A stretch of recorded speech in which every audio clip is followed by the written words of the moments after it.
Ma Gabriel, okay, you're able to see 2,225 feet. Okay, that's nice. Okay. Rahul Kanaya, what did you see? Ma Linga, what did you see, ma? And ma Ananda Agora Rupini. Yes, what did you see, ma? Ma Ananda Agora Rupini.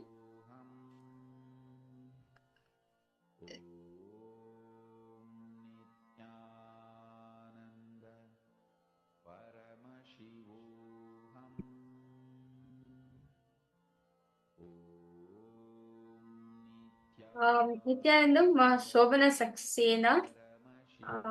Okay, yes. I just saw your message, ma. Okay. Just give me a. May I know, ma, where are you from?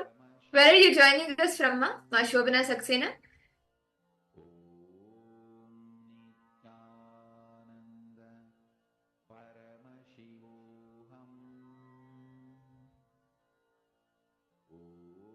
Ohio. Ohio, Okay, that's okay. nice.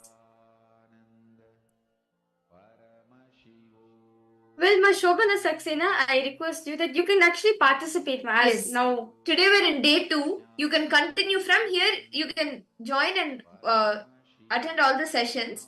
And you can even go back in the telecast. The live videos are available. And also, the Paramashivoham programs are ongoing. Actually, one Paramashivoham itself is not enough to grasp all the truths that Swamiji is teaching us. So don't worry, ma.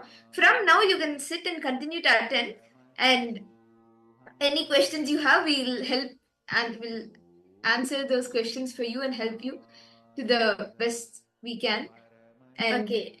Rahul Kanaya posted building is in South America continent, 2 different sizes around 1,600 and 2,000. Okay, that's nice. Okay, so let's verify the answers. So for all the participants, this building, right, which we are projecting to you right now, is actually located in China. So this is called this Tianjin Chao Tai Kuk Binhai Center. It is in Tianjin, China. And the height of this building is 1,739 feet. And Rahul Kanaya, you have put between 1,600 to 2,000. That's the distance range. So it is 1,739 feet tall, and this is in China. So Wow. this was the building that we were projecting for all of you. And that's amazing. That's very nice. Okay, so with this, let us now move ahead to the next session. Actually, the next session is going to be a very interesting, very beautiful session. Swamiji is going to be expanding about the 11 dimensions. So in this session, we learned about the Jiva, the 25 states of consciousness. So next we'll be learning detailing about the Jagat. Here, this is where you're going to be understanding the 11 dimensions of the cosmos. So let us now listen to this truth revealed by Swamiji himself on this topic.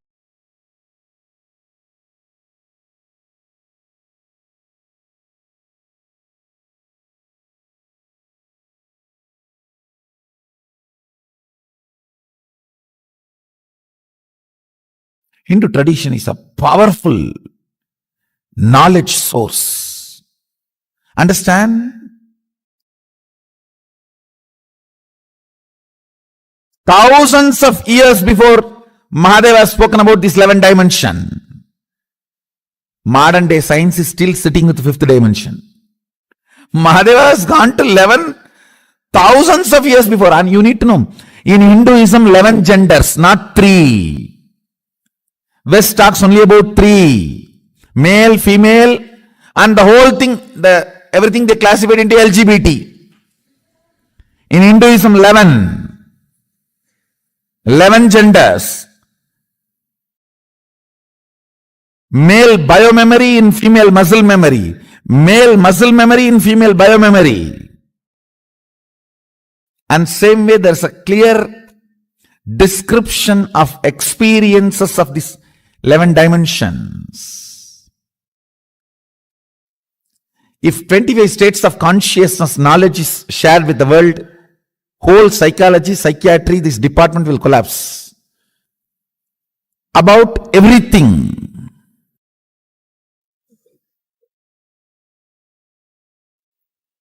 life, desire, good, bad, purpose of life, right, wrong, about everything. Having powerful cognition, getting matured, having powerful cognitions, getting matured. Because of that powerful cognitions, manifesting powers.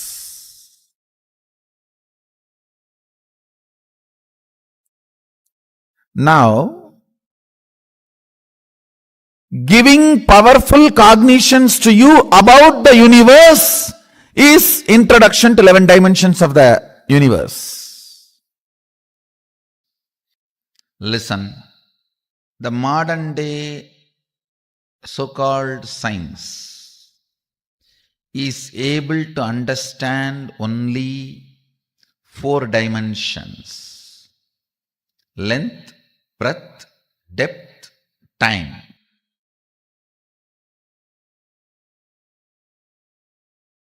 But the ancient science, the Sanatana Hindu Dharma, elaborately describes the 11 dimensions and the beings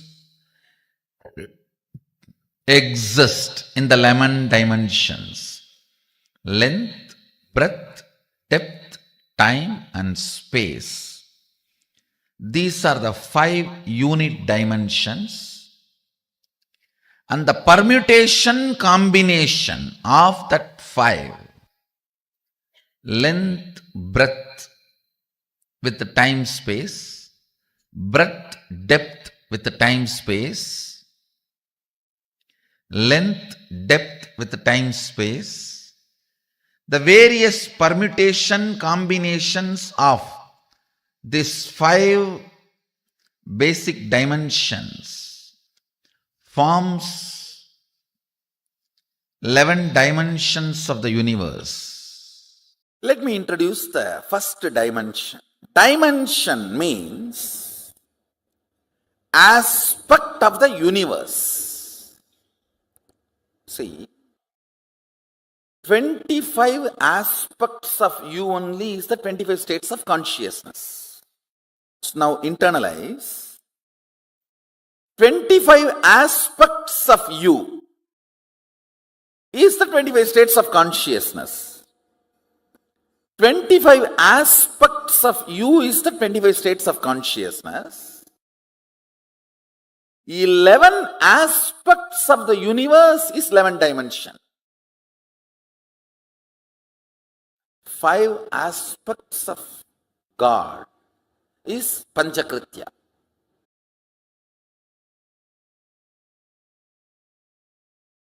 First dimension, it's called length. Listen. Each of this dimension has its own tattva, unit. So understand these basic principles.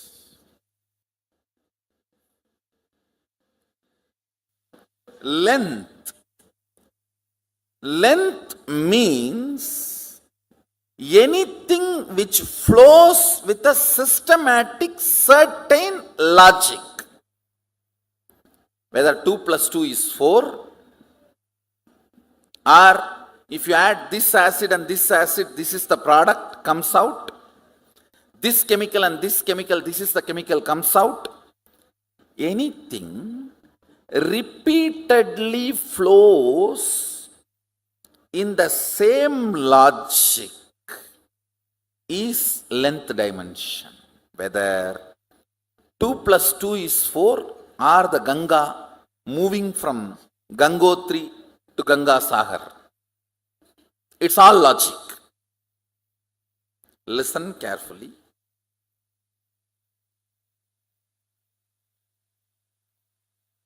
All logic which moves systematically comes under length dimension. If I introduce other 2-3 dimensions, then you will understand.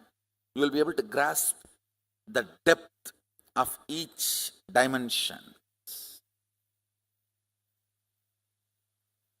Length dimension is a power by itself.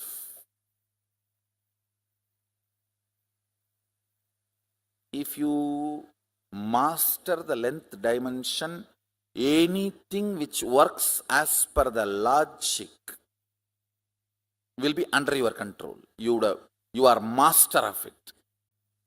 Everything which flows in the rhythmic logic is breath dimension. Listen, rhythmic logic is different and simple logic is different.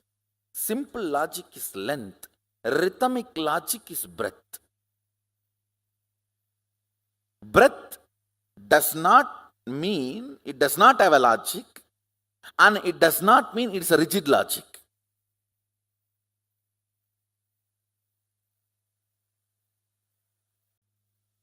All language, all mathematics, all data analysis, all the statistics, all this comes under length dimension. Rhythmic flow of logic is breath. Means it's not that length is not there, but it is not rigid length. It's not rigid logic. Like dance, music, poetry. Poetry is the breadth dimension of language. Silence is the depth dimension of language. Speaking is the length dimension of language.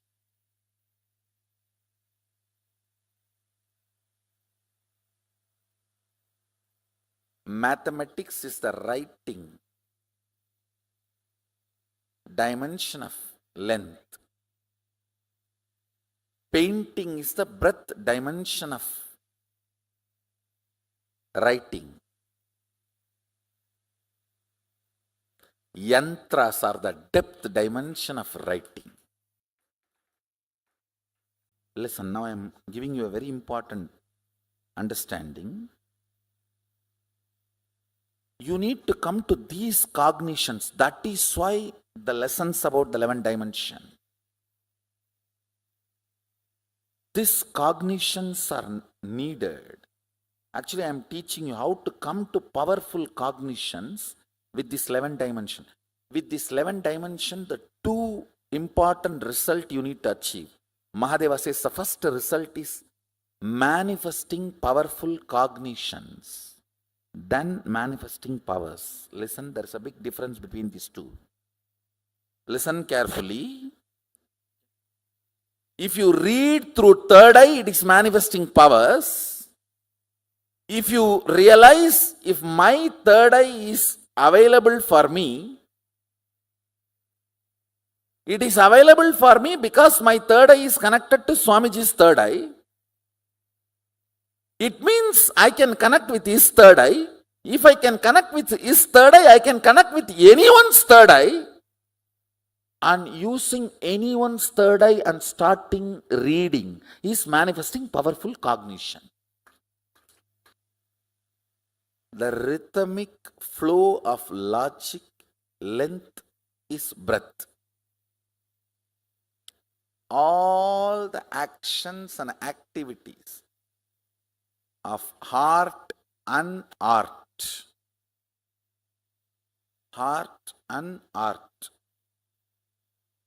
goes into breath dimension, where there is a logic, but there is a flow, not rigid logic. Listen, all your patterns function from breadth dimension, not from length dimension. Like if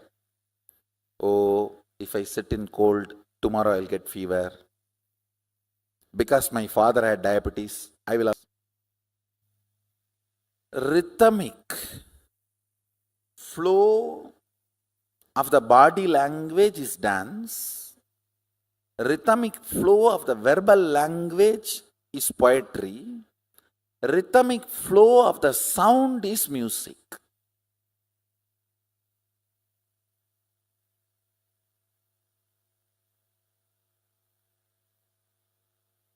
Rhythmic flow of the life is peace. But depth of life is bliss. Peace is not bliss. Understand?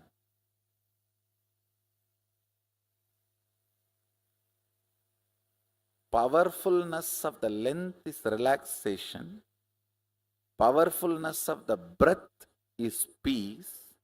Powerfulness of the depth is bliss.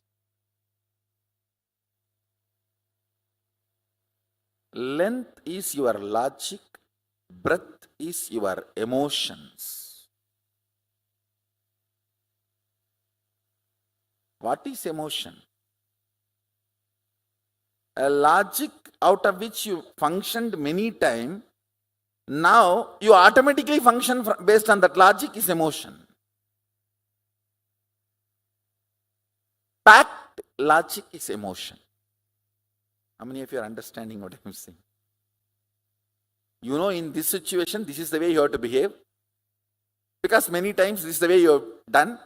This way your father has done, your grandfather has done, your grandmother has done.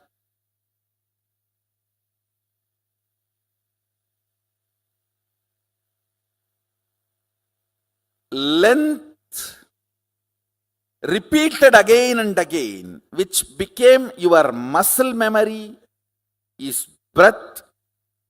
Breadth repeated again and again, which became your biomemory, is depth. Depth is your conclusions. Depth is the cognitions and conclusions you carry about you, life, God, people, everything.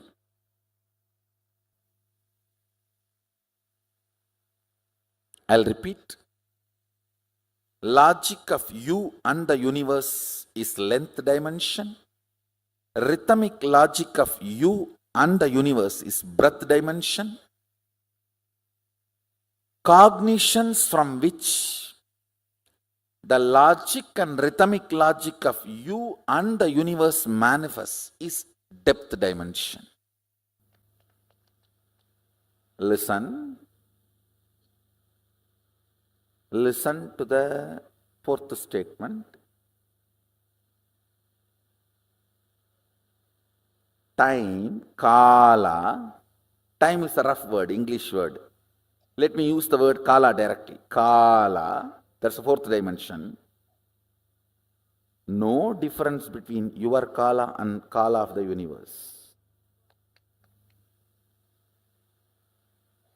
Listen carefully.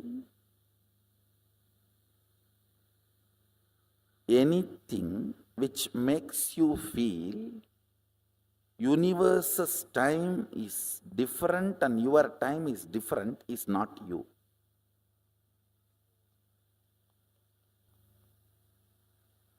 Your length, when its frequency increases, becomes breadth. Your breadth, when its frequency increases, it becomes your depth. Your depth, when the frequency intensely increases, it becomes your time.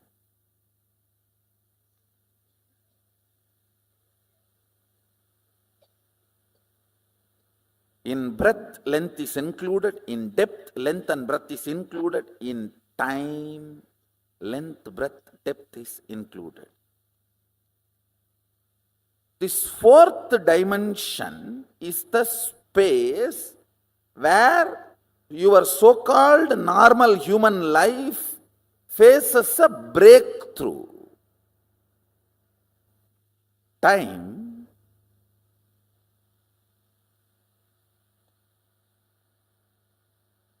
is a frequency, dimension of the universe, aspect of the universe,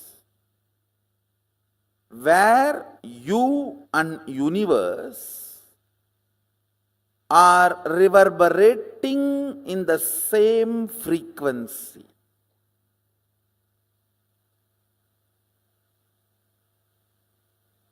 Unit of time of the sun, moon, KAILASA and you is one and the same. Listen, yesterday I said, our 1 year is 1 day for them, but unit is same. Only quantity difference. How many of you are understanding? It's only quantity difference, but not. So in Tattva, principle unit, listen carefully. Your logic and logic of the Devatas are different. They are not same. Your breath and Devata's breath, not that far away, little closer. Your depth and Devata's depth, little more closer. But in time, your unit of time and their unit of time is one and the same. There is only quantity difference.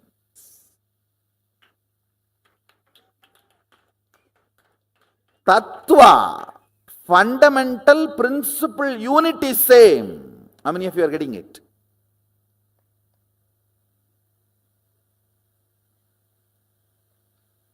Yes.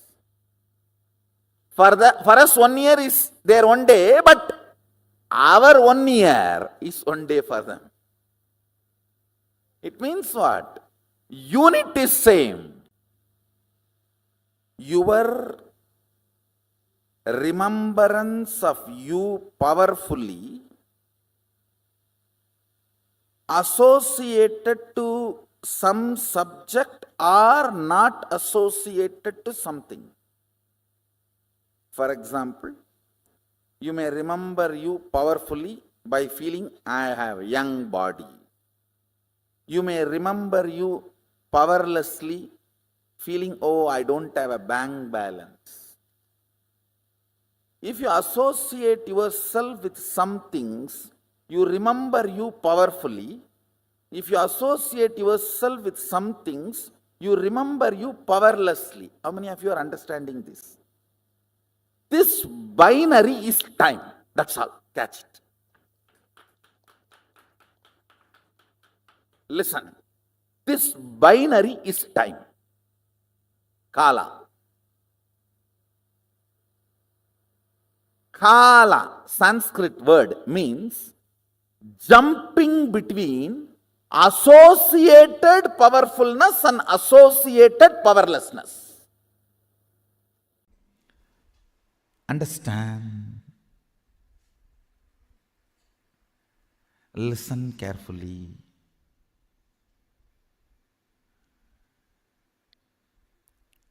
Length, breadth, depth of a person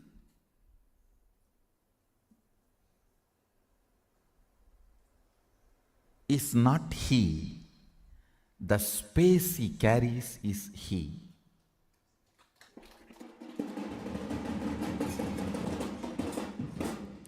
When I say length, breadth, depth of a person, I speak in both the meanings. One, logic, heart and cognition. Length, logic, breadth, heart, depth, cognition. This three does not really constitute a person. And length, breadth, depth of the size, shape. Size and shape does not constitute a person. That is why you fall in love with the size and shape, get frightened when you see the space.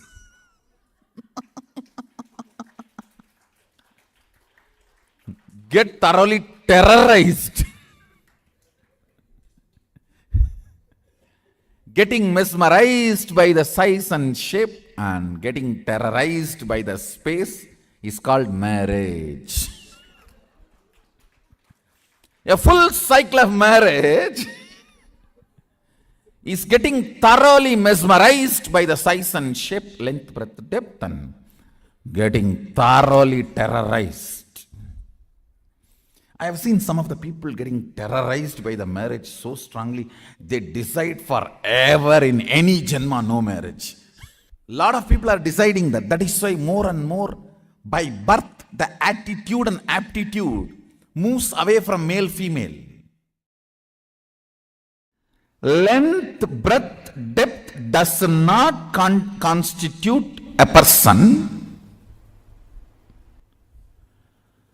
The space constitutes a person. Understand, the space you carry decides who you are. Your polished vocabulary, your sophisticated poetic body language, your cute romantic behavior, you will not be able to keep all this consistently even if you are an amazing actor. No. No. Be very clear.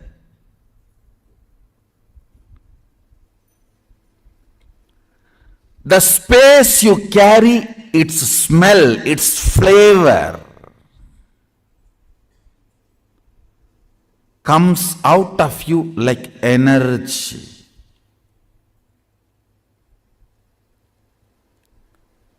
Like energy.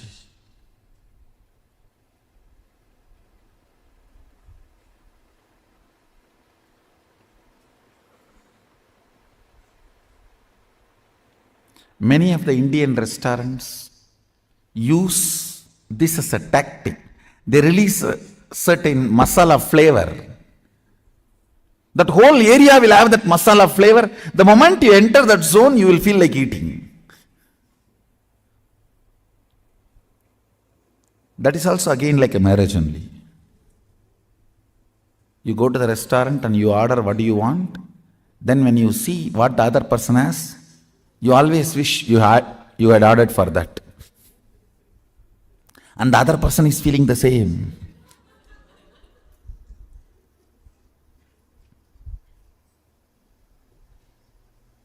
And you can't even exchange the plate, owner will not allow.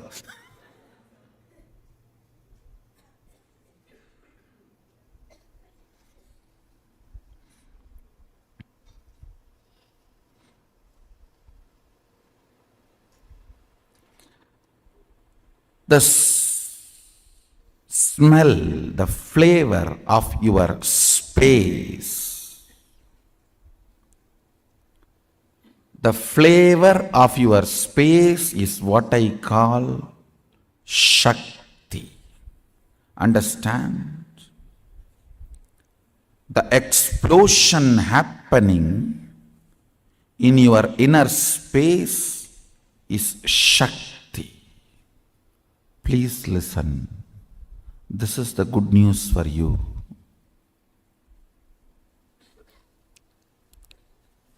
The moment you manifest even one Shakti, I have already entered into your inner space. If I have not entered in your inner space and made the connection, you will not be able to manifest Shakti, because all power manifestation has to start from space, not from depth. Understand that time is a non-existence power layer. It has no existence. Like a length, breadth, depth. It is only when the space collides with the length, breadth, depth, the dust created is time. See, the length, breadth, depth is a mass. Space is a energy. When these two collides, the dust generated is the time. I can roughly compare it to the Vatavarana, the layer around the planet Earth. We call it Valimandalam in Tamil. In English, I think it's called atmosphere. Yes. See, it's like atmosphere. Length, breadth, depth, and space, when they collide, the atmosphere created is time. It has no independent existence. If the length, breadth, depth moves away from the space, the time will not have its existence.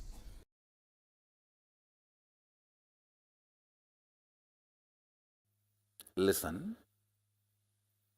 If something is a straight logic,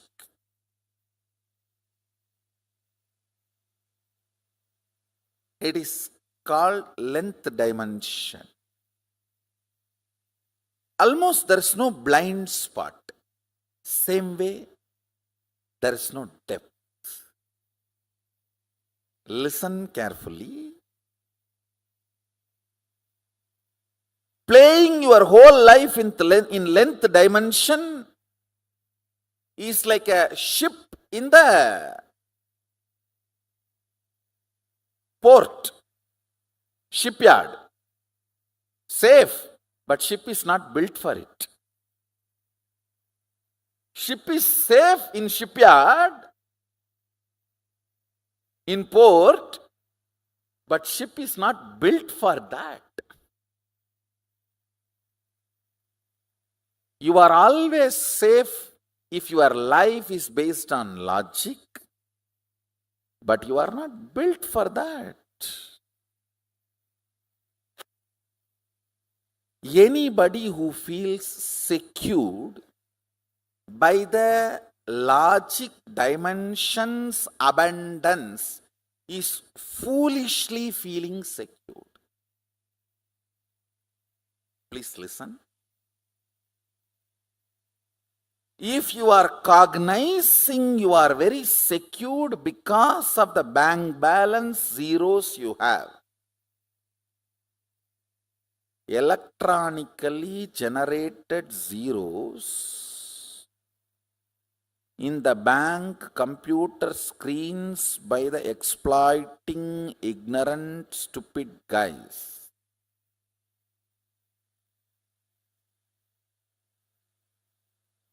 if that is giving you the concept of security, you are stupidly secured.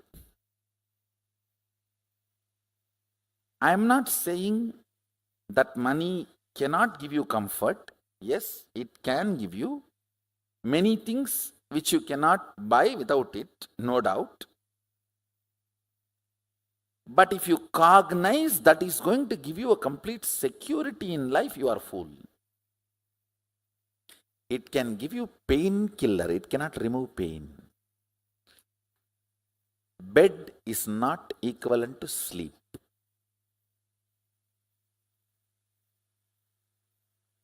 When you don't have bed, you equate bed to sleep.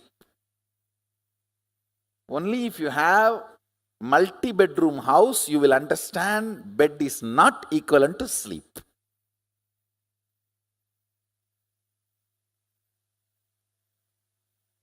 Same way, security you feel based on length dimension is the security ship feels in the port.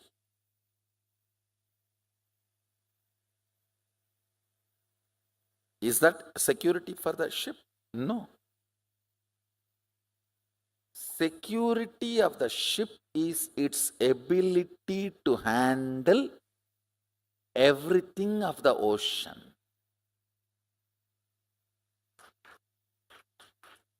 Security for you is your ability to handle all the 11 dimensions. If you don't tumble down in the 25 states of consciousness, you are secure. The ultimate security, please listen, in the doing aspect and being aspect. Sushupta sushupti, to turyadita turyadita. If you can handle, that is what is security.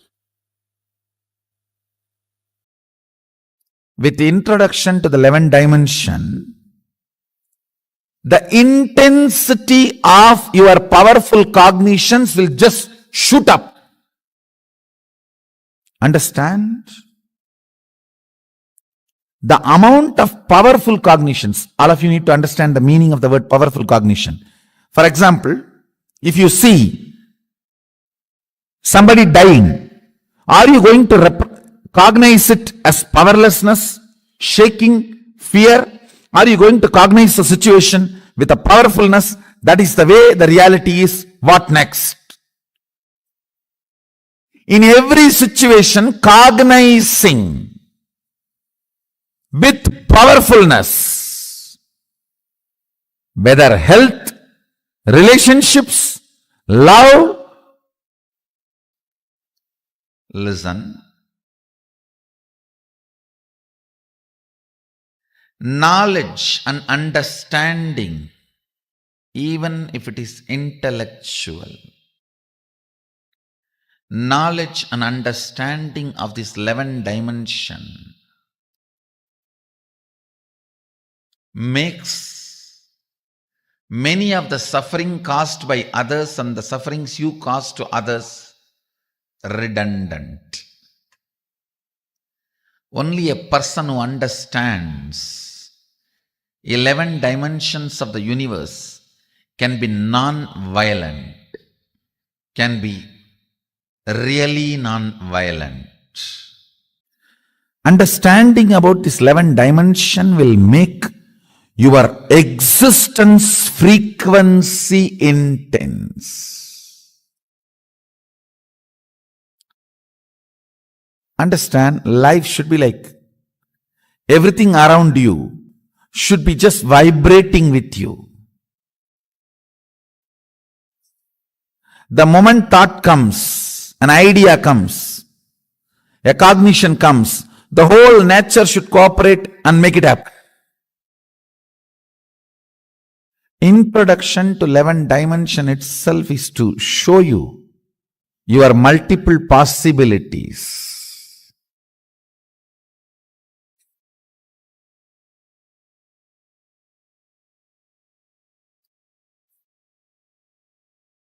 Actually, I am interested in you, not your identities. That is why when people try to come and tell me, Swamiji, I am this, what can I do for your mission? I tell them first, your consciousness, let you make it to the higher frequency. Taste what I am teaching, what I am standing for. Substantially, even you will not be able to doubt you to that level. Experience the depth of your consciousness. You should feel you have become too big. Wow, existence is really nice. The way I exist now feels great. Depth of personality is joy. Depth of personality is bliss. That consciousness you are carrying, that chit you are carrying, should be constantly manifesting powerful cognitions and power. That is the biggest help you can do to me. See, I want you to know these dimensions, only then I can take you to the next level of experience. Otherwise, when I give you the experience, you will be overwhelmed. See, with understanding about these dimensions, you yourself will know how the powers are manifesting. And you will start playing with them. You getting comfortable with your consciousness and manifesting powers will start happening once you understand these 11 dimensions. Now, see, I have a responsibility. I have to give you this knowledge without giving you suffering. Mahadeva puts that word. There's a clear command. Knowledge has to be given without suffering.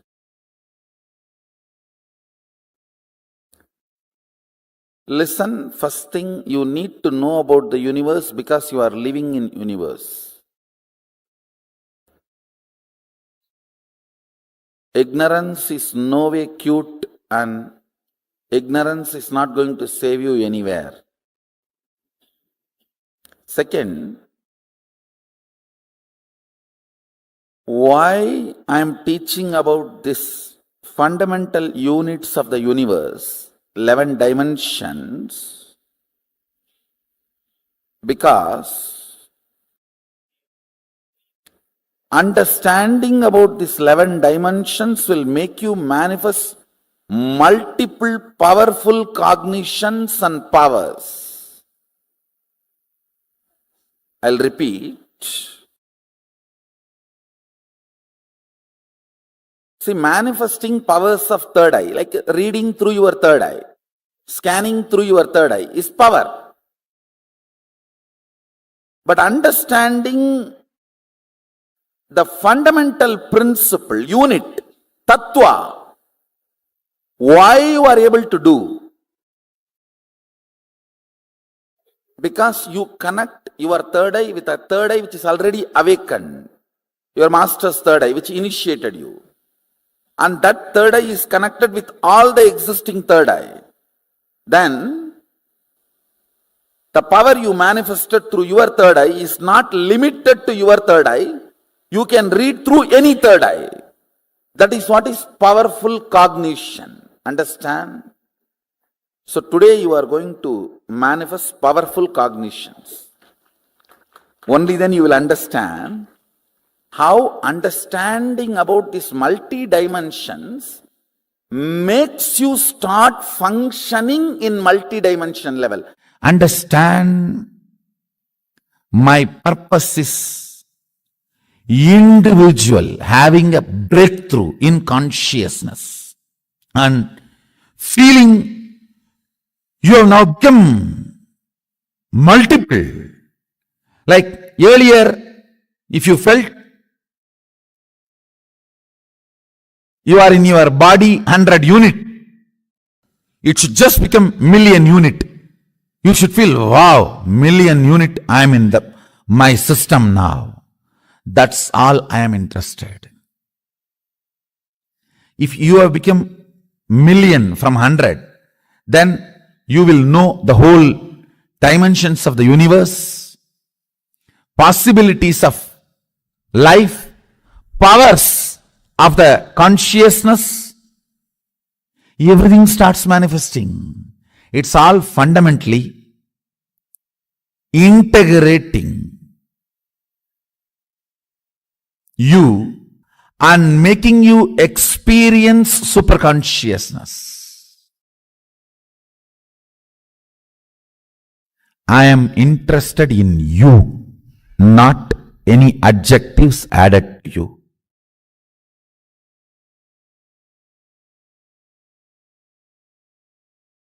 I am interested in you manifesting, you radiating. My project plan is only one.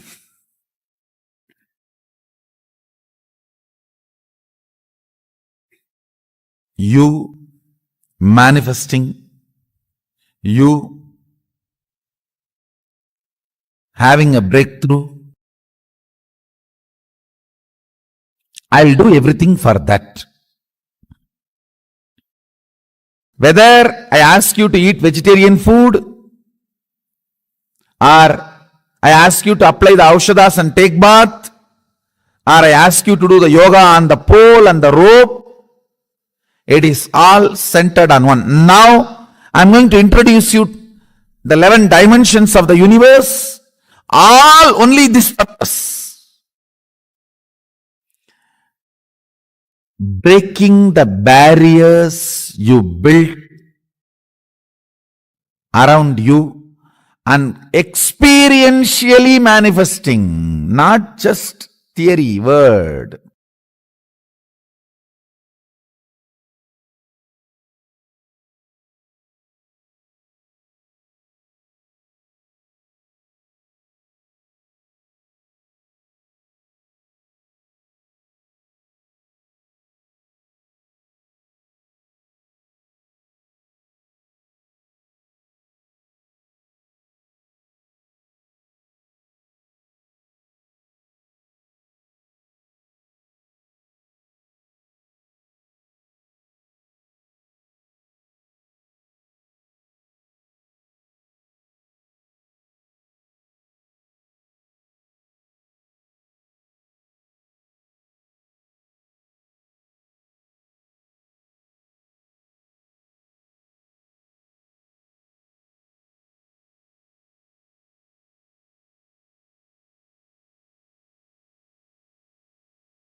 Nithyanandam, Nithyanandam, to all the participants. That was a very beautiful session, Swamiji.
It's Nithyanandam for all the participants. You like to complete for a technical glitch. Okay. Very beautifully, this Swamiji spoke on the 11 dimensions, right? So, in the very start, in the very beginning, Swamiji very beautifully said how science is now only discovering the dimensions of the universe. But 5,000 years ago, not just 5,000 years ago, the ancient rishis, right? Paramashiva elaborately has said that there are 11 dimensions of the universe. So, the 5 dimensions science established so far, with sciences, these they have gone through so much, is the length, breadth, depth, time, and space. See, there are 5 dimensions that we hear of. But apart from this, there are more dimensions. There are 11 dimensions that Paramashiva revealed. And within these 5 dimensions, usually we all tend to only be in the length and breadth dimensions. Sometimes we tap depth dimension into our depth. And beautifully, Swamiji explains how the length is everything related to logic, anything in the logic dimension.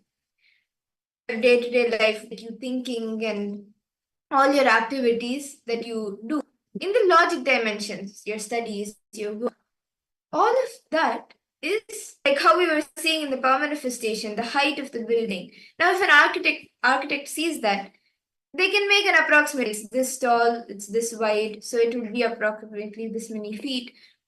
And how Swamiji says 2 plus 2 is logic, and even Ganga flowing from Gangotri all the way down, knowing that logic, the entire logic behind that is the length dimension. And breath is the rhythmic flow of nature, the rhythm of life. And actually, the length, breadth, depth, it does not constitute a person, but the space dimension constitutes a person. Are each of you catching this? How we usually are all times with the depth. Depth is like understanding, internalizing the source of our person, internalizing the truths that Swamiji is revealing, the powerful cognitions, like consciously snacking on them, how much they become a part of our life. That is the depth in us.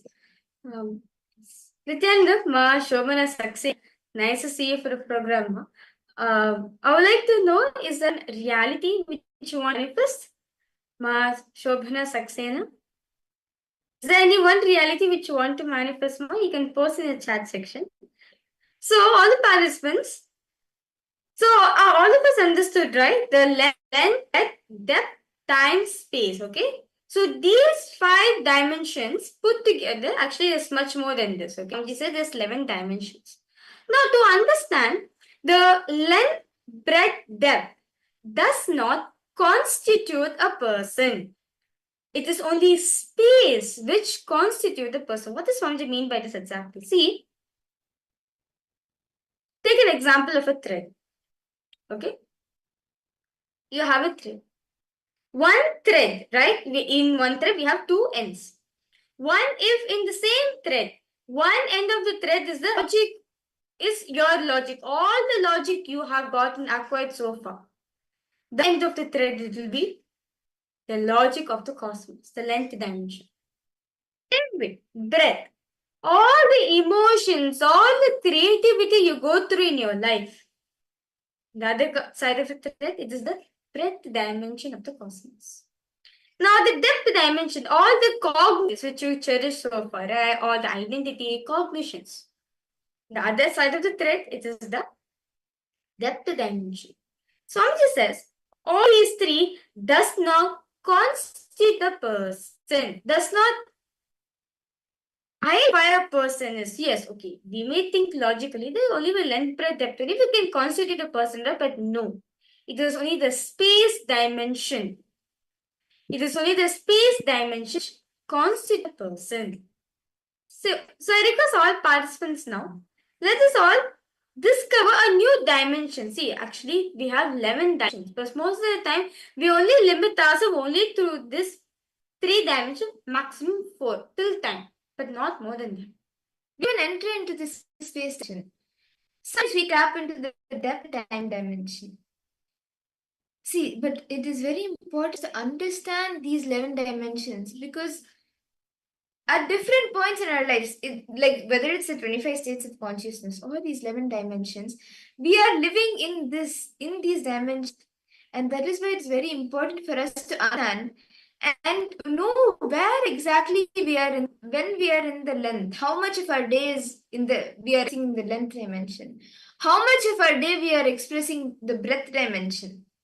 So can I request all the participants to take in your paper and list 25 activities that you do in a day. It can be any 25 activities, but 25 activities in a day. It could be like getting up and your morning routine or going to work. And maybe, for example, if you're a teacher, you may be teaching kids, or if you're architect, you may be building, maybe making the plans, or if you're a software engineer, you may be working on different softwares. Whatever it is, 25 different activities that you do throughout. Can I request all the participants to please take a few minutes and write this down?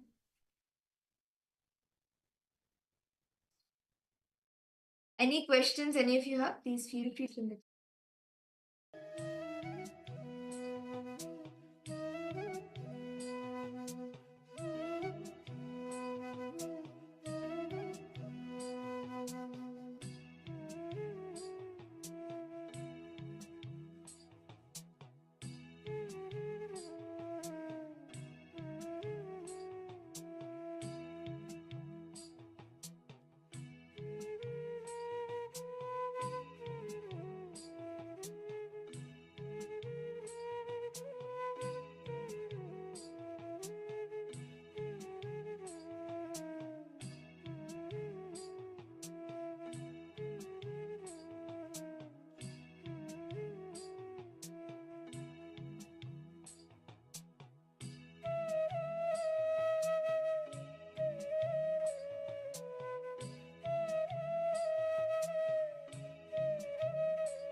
Nithyananda, I hope all the participants, all of you have been able to write down 25 activities that you do throughout the day.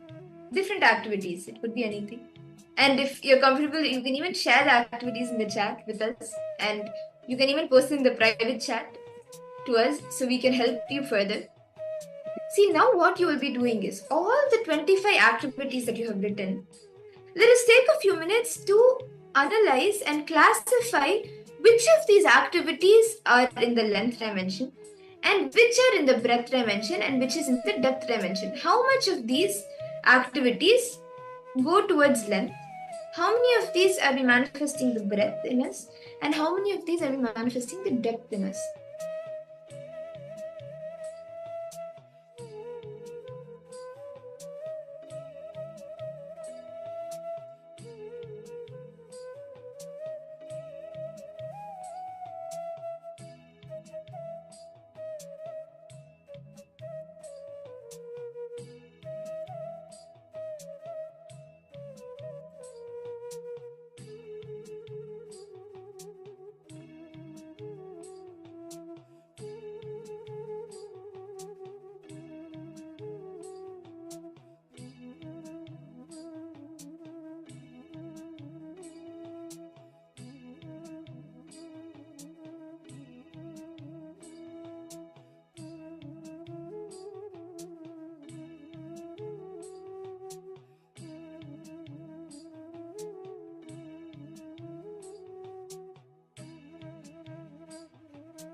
Nithyananda, I hope all of the participants, all of you have been able to write down for the 25 activities.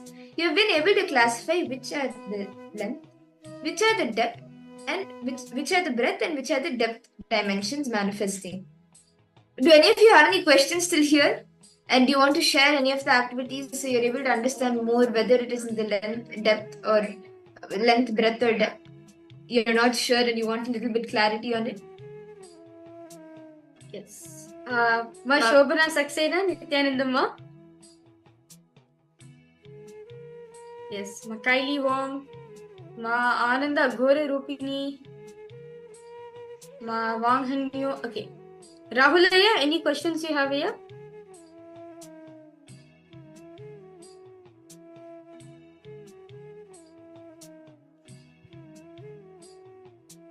So, is all the participants understanding what does it mean to be in what is it if we are in breadth, length, or depth?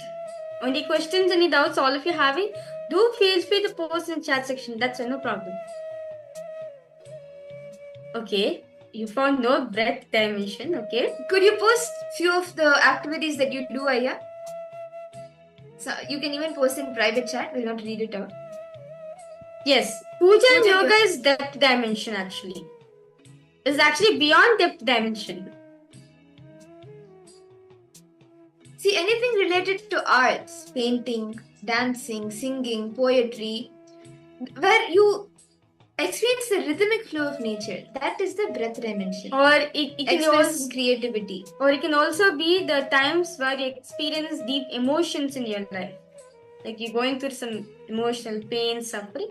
This is also breadth. Swamiji said all emotions falls in the breadth dimension. Like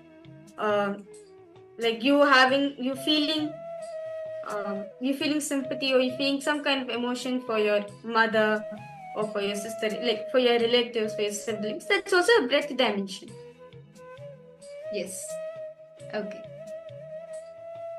Ma Basti, do you want to share anything? Ma Lita, Ma Anandeshwari, Nithyananda, Ma Linga.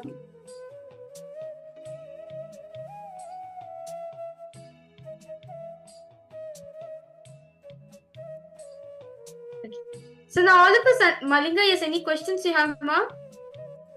Malita, yes, Nithyanandam.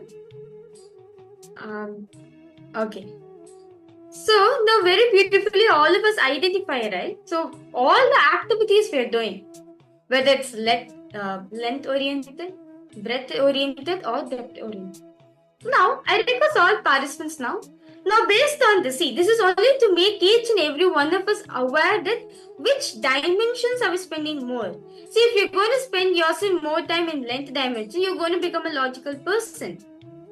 If you're going to spend more time in your breadth dimension, you're going to be an emotional person. So, you're understanding. If you're going to spend more time in the depth dimension, then you're going to be a friend. You're going to be a companion for the other person. So, you need to understand which dimension as you are in. As if you're in which dimension depends on the particular state. I mean, like, of course, all three interconnected to each other. The which dimension you are in, you attract that kind of people around you. And how much percentage of these dimensions are you expressing? How much percentage of the length dimension are you expressing? Or how dependent are you on the length dimension? How dependent are you on the breadth dimension? How dependent are you on the depth dimension? Can I request all the participants to write down how dependent are you on each of these dimensions? You can write the percentage. Actually, over here, very beautifully, Swamiji said that if you are spending time in your depth, right? If you're a depth or dependent person, then you'll always keep your friends inspired as they enjoy your company. So if you're a breadth dependent person, then no matter what happens, the relationship you carry with the other person will always be emotional. If you are a length dependent person, right, you'll always ensure like the relationship which you're having will be more of logical based, more of conclusion, more of fights. So basically more of arguments which will be happening. So because all participants, so let's analyze. See, only if we become aware how much time we're spending on each of these dimensions, we can even raise ourselves up. So let's all do this. Just looking to see how much of your day is length dependent, breadth dependent, or depth dependent.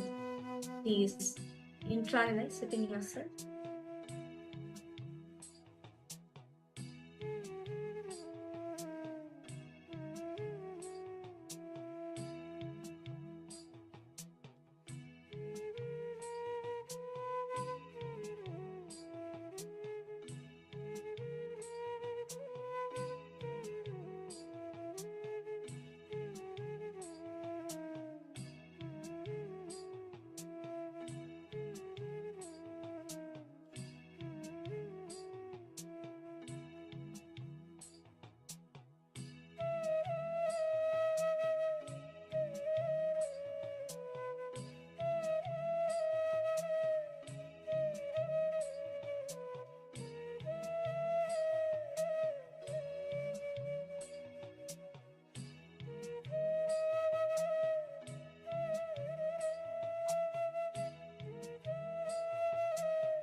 Nithyananda.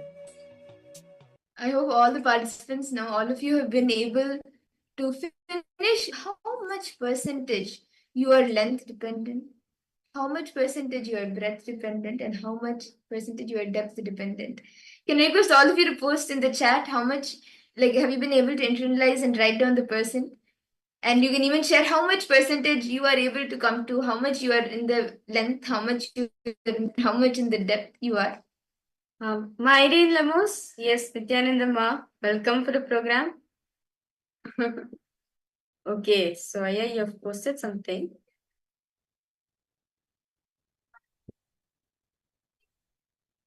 Okay, Rahul Kanaya, you have posted 40% breadth after knowing emotions are breadth, 30% depth, 30% length. But during Paramashivoham days, depth is max, I think 60. Yes. Okay. That's good, Aya. You've been able to analyze how much percentage you are living in these dimensions. Yes. Actually, that's nice. That's good, Aya. That's really nice. See, one thing Swamiji says, right? Most of the time, as human beings, we spend most of the time in either length, 50% of the time we spent in breadth. That's all, not more than that. Maybe depth will be like 10%, maximum will be 20%. But now we are in the Paramashivoham, right? This is an ecosystem. This is literally Swamiji's own inner space. You actually spend more time in depth dimension because you forget. Because in Paramashivoham, it is not about your length. Here it's not about length nor your breadth. It is about your depth. The cognitions you're carrying matters a lot, as the cognition only matters. The cognition, it is in the cognition only you manifest things outside. Okay. So how about the rest of the participants? Ma Shobhana Saxena, how about for you, Ma? Ma Margarita, how about for you? Ma Wang Hang Yu, yes. Okay. Ma Shulini Durga. Okay. Kiksing Mangaya, Nithyanandam, welcome to the program. Nice to see you for joining.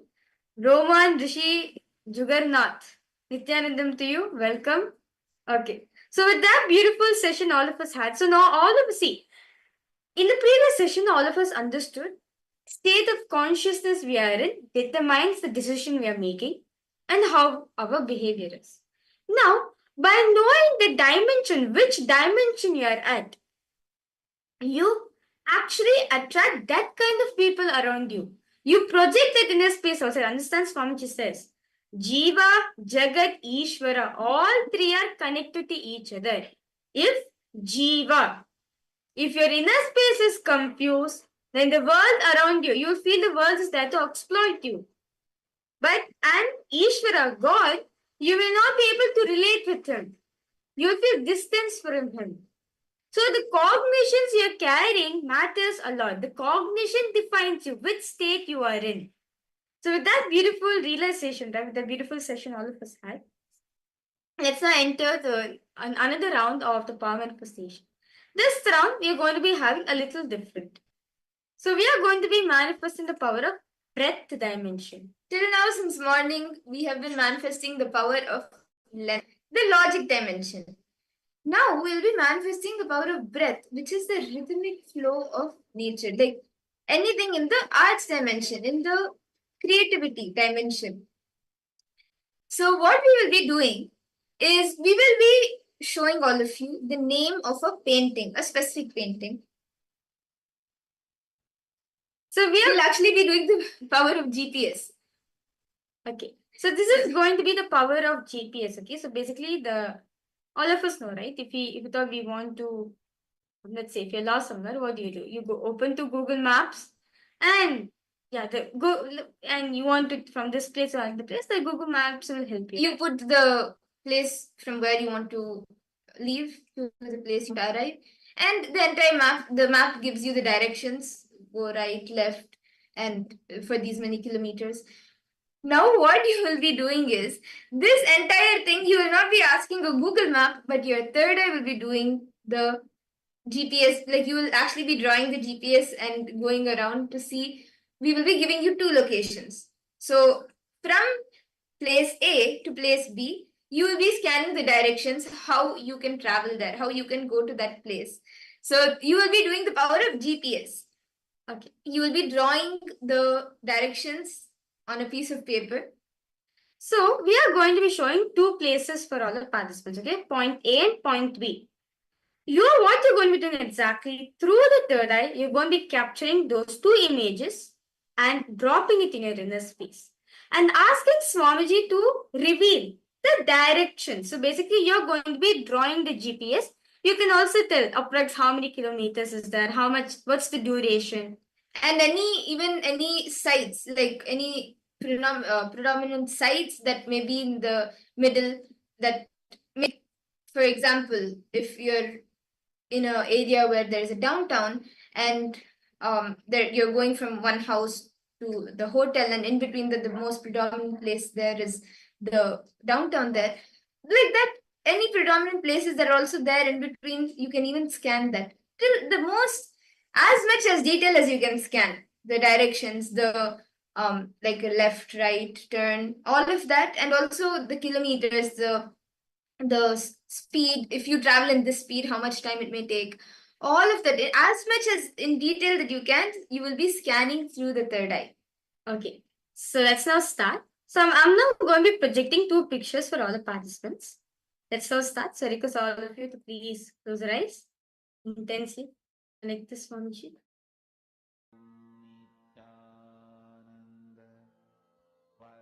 Now start chanting Mahabhakya. Om Nithyananda Paramashivoham. Om Nithyananda Paramashivoham. Om Nithyananda Paramashivoham. Intensely start seeing the direction from place A to place B.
Yes.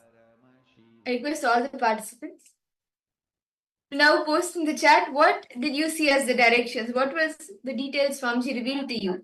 Can I request all the participants to take a moment and post it in the chat? Ma Margarita, Malita,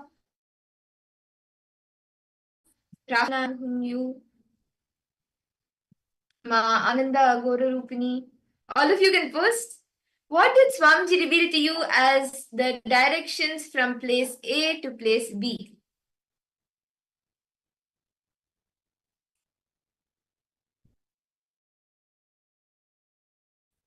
Can I request all the participants to please post?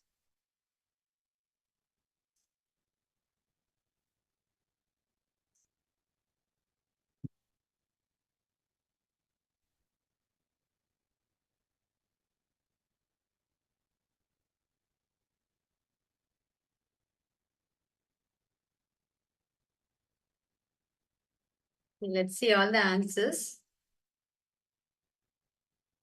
Okay, so Rahul Kanaya, what did you see? And how Chen Aya? Ma Xiao Lao how? Ma Aidin Lemos, Ma Anandeshwari, Ma Jnanapradayini, all of you can post. Ma Lita, Ma Linga. What did each of you see? Okay, Rahul Kanaya has posted, Ma, I saw one tourist attraction with fountain and many people, and then left, right, and some not busy line came. Okay. How about the rest of the participants? Manandeshwari, come on, Ma. I request you to post. What did Swamiji show you?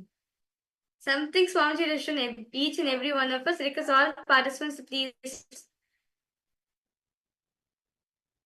Ma Shobana Saxena, Ma Shulini Durga, Ma Kalili Wong, Ma Mahulia, Ma Margarita. I request all the participants. Ma Ghora Rupini.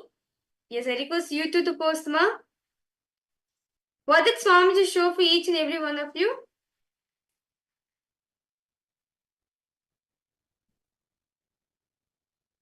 Fixing one, yeah? What did Swamiji show for you two, yeah?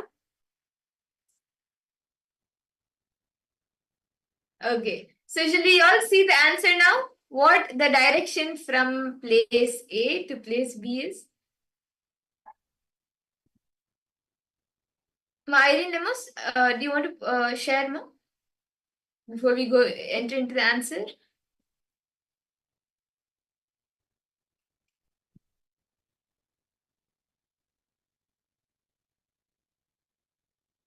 Okay. Let's verify the answers. So for all the participants, actually this place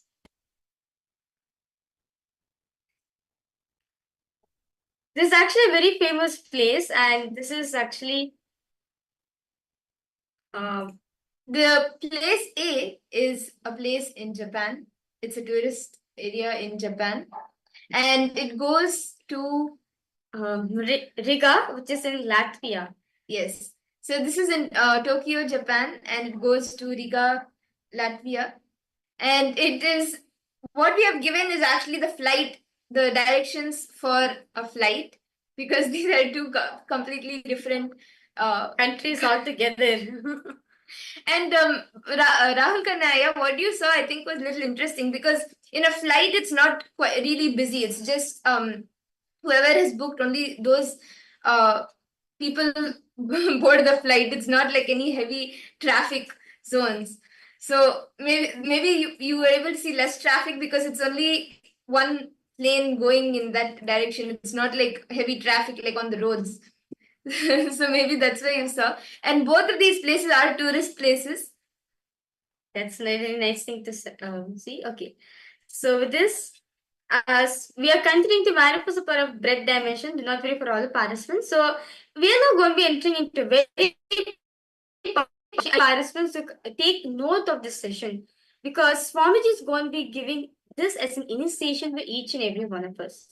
In this session, we are going to be learning about the Panchakrityas of Bhagavan Sadashiva.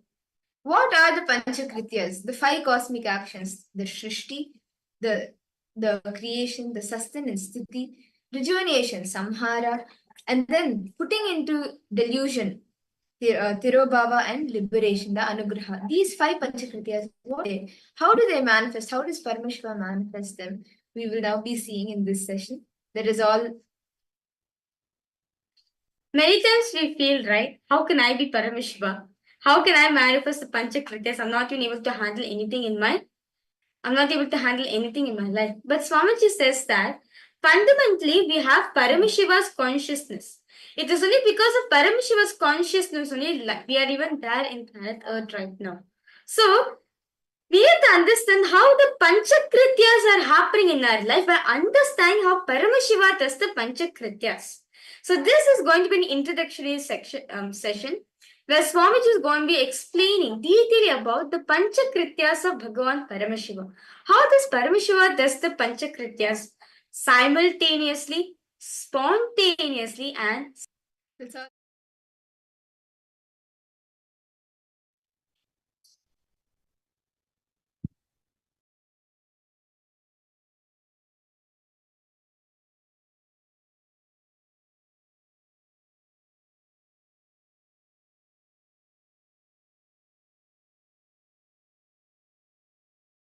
The 11 dimensions of the universe, 25 states of consciousness, and then 5 aspects of Sadashiva, supreme reality, Ishvara, creation, operation, rejuvenation, delusion, liberation. Please understand, supreme cannot be just God, generator, operator, destroyer. Please understand, the supreme as per Sanatana Hindu Dharma, Bhagavan, Brahman, Sadashiva, cannot be translated by the word God. The Western definition of God is generator, operator, destroyer. Only 3 aspects. The Hindu understanding of supreme reality is generator, operator, destroyer, deluder, and liberator. The major 2 aspects of life unfortunately was never grasped anywhere else other than this Saraswati Ganges civilization. Only the Saraswati Ganges civilization understood the world beyond seen. If you don't understand delusion, you can't understand beyond the 4 dimensions. You can't understand reality in its completion. God is not Sadashiva. Maybe I can contribute a new word, Godel. G-O-D-D-E-L. G-O-D-D-E-L. Godel. Listen. Whenever science or technology grows, the scientists and people who are expert in that field need to contribute right word. They need to support the language also to explain the concepts. English is learning spirituality, Sanatana Hindu Dharma first time. So let's contribute some good words.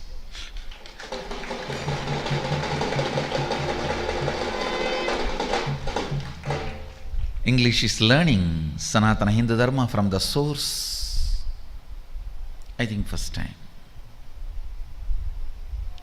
So Godel should be the word, not God. God is not Sadashiva. Sadashiva, Brahman, Bhagavan, all these words used in the Brahman used in Upanishad, Bhagavan used in Puranas, Sadashiva used in Agamas cannot be translated as God, God, used in Western theologies. Understand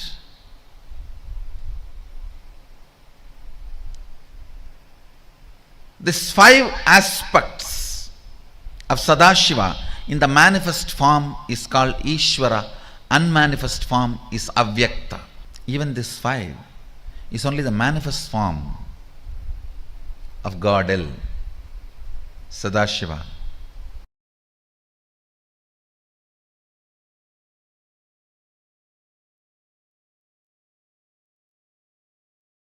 Paramashiva introduces himself how he is manifesting to teach Agama as Sadashiva. As Sadashiva, he manifests with 5 heads, 10 hands, teaches Agama. Through these 5 heads, he does these 5 actions. Manifestation, it's called Srishti, manifestation. Then Sthiti, sustenance. Then Samhara, rejuvenation. Then Prabhava, pulling out of delusion. Then Anugraha, liberation. Listen carefully. Sthiti. Sthiti means maintenance. The first action is Srishti. Second is Sthiti. Third, Sthiti means maintenance. First, Srishti, manifestation. Sthiti, maintenance or sustenance. Samhara, rejuvenation or dissolving or destruction, whatever word you want to use. Samhara, literally the word Samhara means transformation, rejuvenation. One becoming another. So listen carefully. Srishti, manifestation. Sthiti, maintenance. Samhara,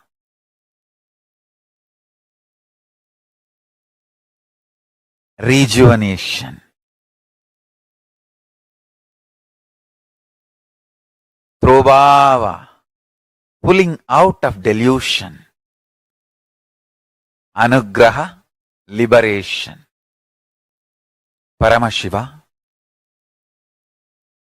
does manifestation, maintenance, rejuvenation, pulling out of delusion and liberation. Satyojata, Tatpurusha, Vamadeva, Ahora, Ishana. These are the 5 phases. He resides in his supreme Paramashiva Swarupa as Ajomuha or Adhomuha, unborn, beyond form, formlessness. Is Paramashiva Swarupa. That Paramashiva Swarupa manifests with these 5 phases as Sadashiva, Tatpurusha, Vamadeva, Ahora, Satyojata, Ishana. 5 phases he manifests and does the Panchakritya, Srishti, manifestation, Sthiti, sustenance, Samhara, rejuvenation, Trobhava, pulling out of delusion. Anugraha, liberation. Understand? He does all these 5 jobs.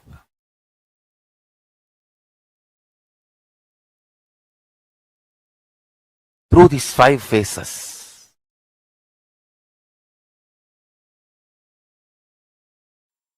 I'll tell you. In the cosmic level, Paramashiva has 5 of his dimensions: creation, sustenance, rejuvenation, destruction and rejuvenation, putting in and pulling out of delusion, and liberation.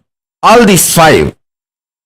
In your microcosmic life, in your Pindanda microcosmic level, you play the same game. Every day, the new cells getting created, new organs getting manifested in your body is your creation. All of you need to know. Including your brain, everything gets newly created. New cells are created every minute, every second. This is your creation. In microcosmic level, in macrocosmic level, the planets which manifest planets are getting created. In microcosmic level, the cells are created.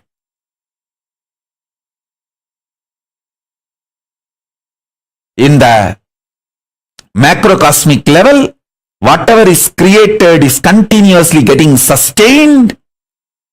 In microcosmic level, the body you create is getting sustained. The life you manifest is getting sustained by you.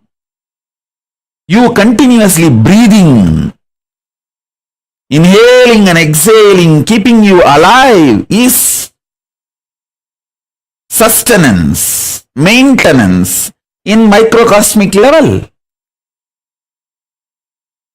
In the macrocosmic level, destruction, rejuvenation, samhara is black holes swallowing big bangs. In the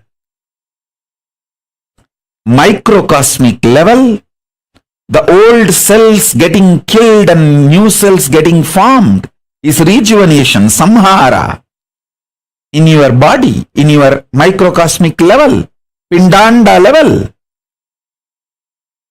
Same way, in the Brahmanda level, the delusion is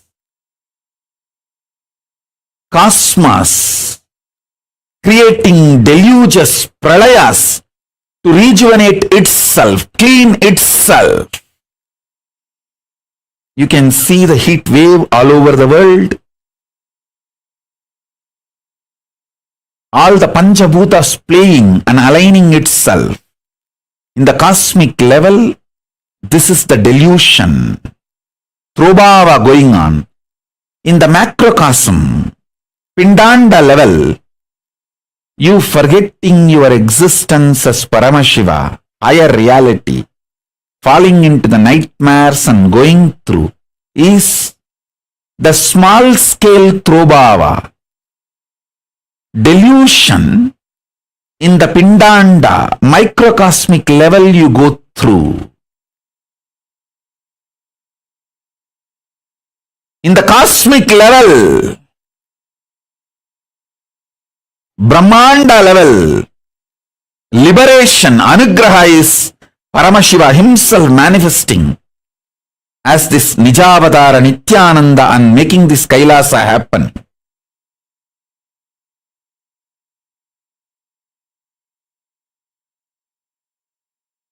And guiding all the beings in microcosmic level, Pindanda level, you receiving these powerful cognitions and liberating yourself from all this deluge by holding on to the Guru's feet, is the liberation happening in you. Understand, whatever is happening in Brahmanda, macrocosm, is happening in your Pindanda, microcosm.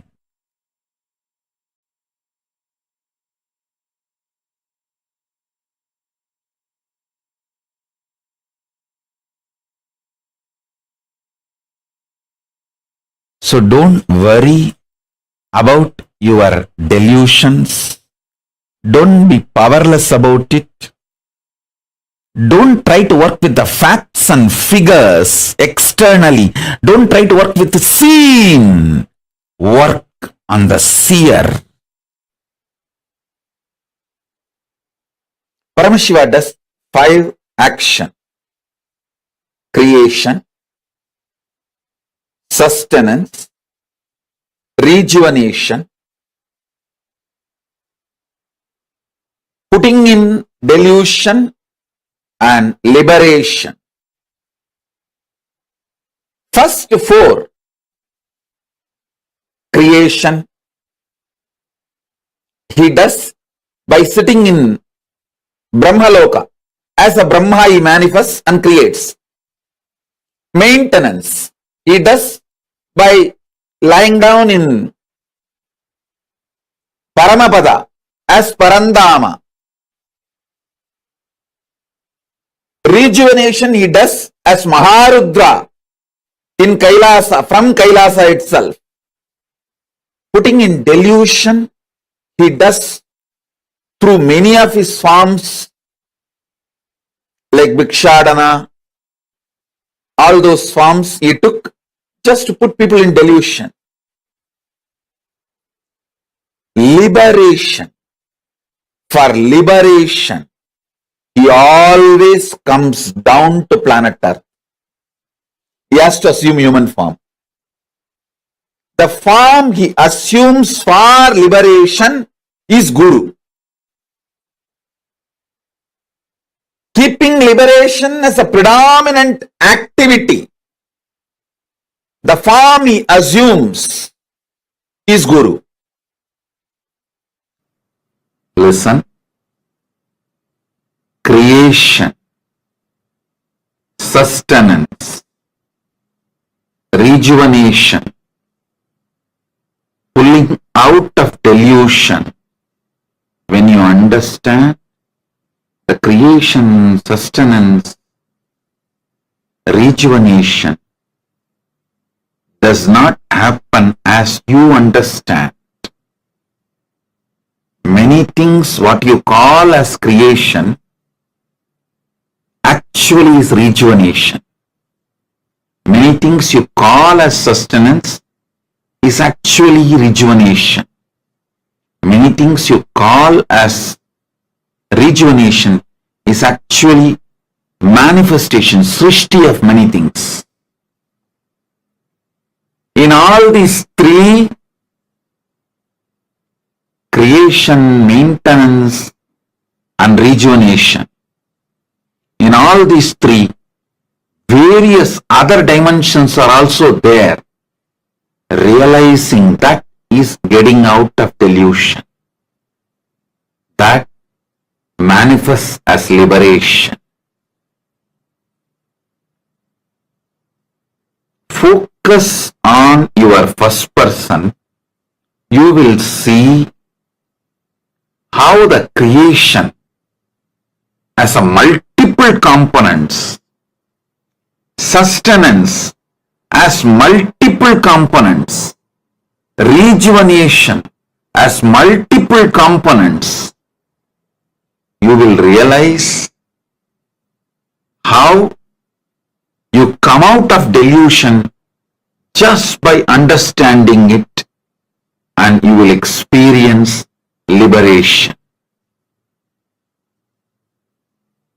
I am repeating, focusing on the source of your first person, you will realize the way you generate. For generating, how you rejuvenate, how you sustain,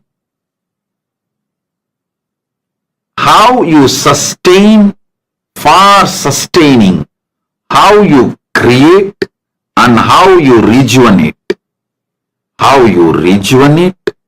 and for rejuvenation, how you create and how you sustain. When you understand this deeper nuances, you are liberated from all these three. You are pulled out of this delusion. You will realize this creation, sustenance, rejuvenation, this three itself is a delusion.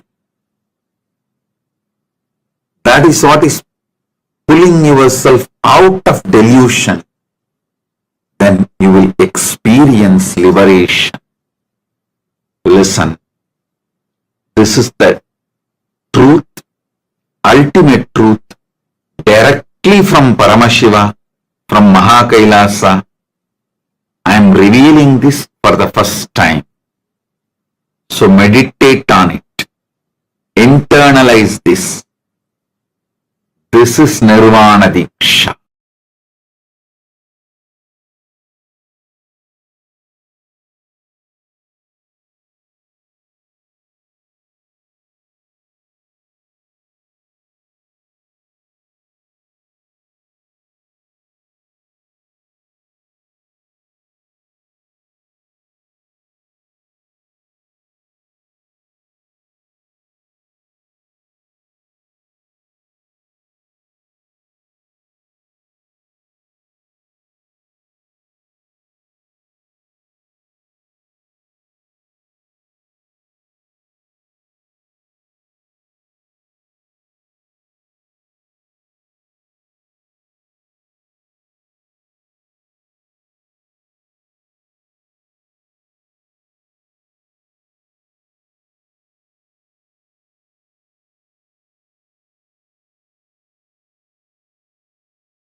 Nithyanandam, to all the participants, hope all of you are able to hear us clearly.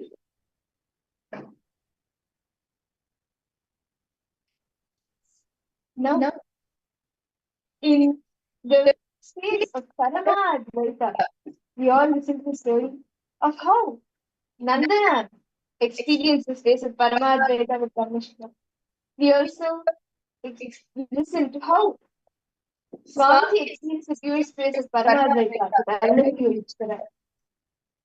And let us all now serve ourselves in that space of Paramadvaita, Paramashiva Bhakti, Paramashiva Jnana, and Paramashiva Vijnana by immersing ourselves in the Nitya, in the Sankirtana, immersing ourselves in the devotion, the Bhakti.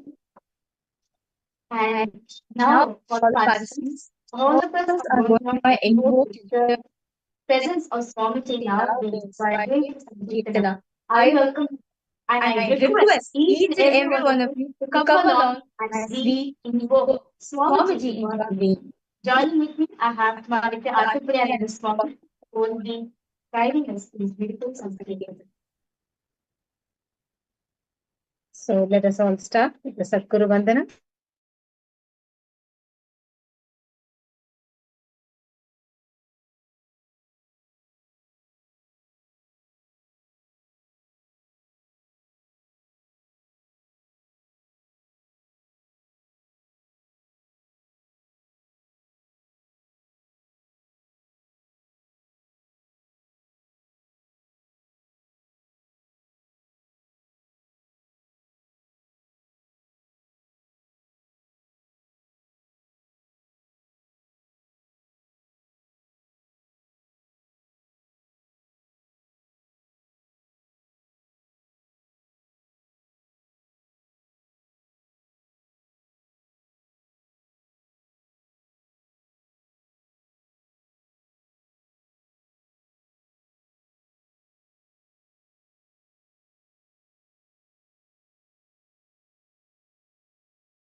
Nithyananda, all participants would like to congratulate you for a technical glitch.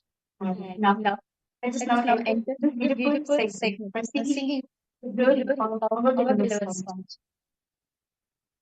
Nithyananda. So please sit straight with folded hands. Let us start with the Sadguru Vandana, invoking Swamiji and deeply connecting to Swamiji.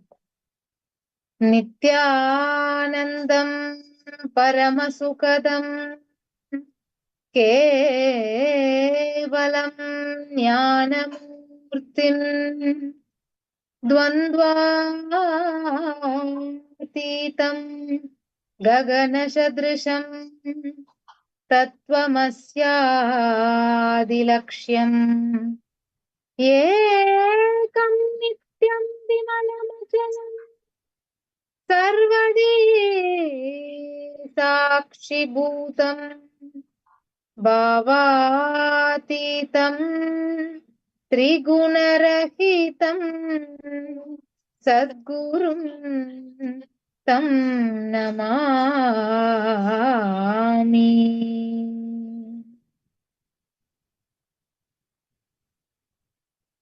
Let us now begin the Sankirtan. We'll be projecting the lyrics of the Kirtan now, so you can see the lyrics and sing along with us.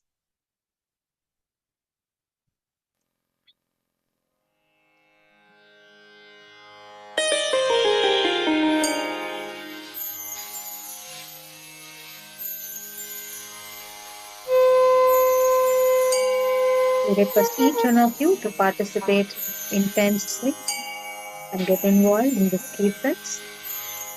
Chant the name of Bhagavan. Each and every time you chant, connect with him in deep devotion and feeling connection.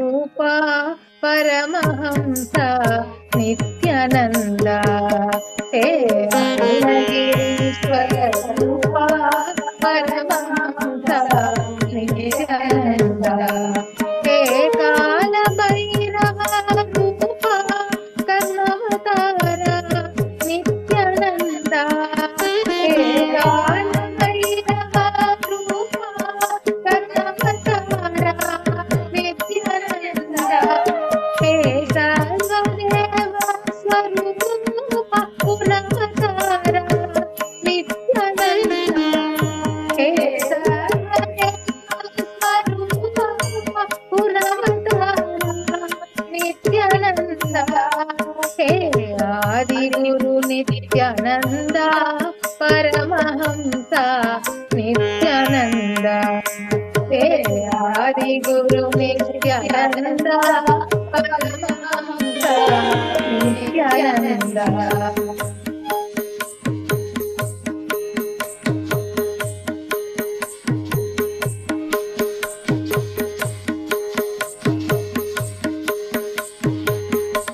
Adideva Nithyananda Mahadeva Nithyananda Adideva Nithyananda Mahadeva Nithyananda Gurudeva Nithyananda Devadideva Nithyananda Paramahamsa Nithyananda.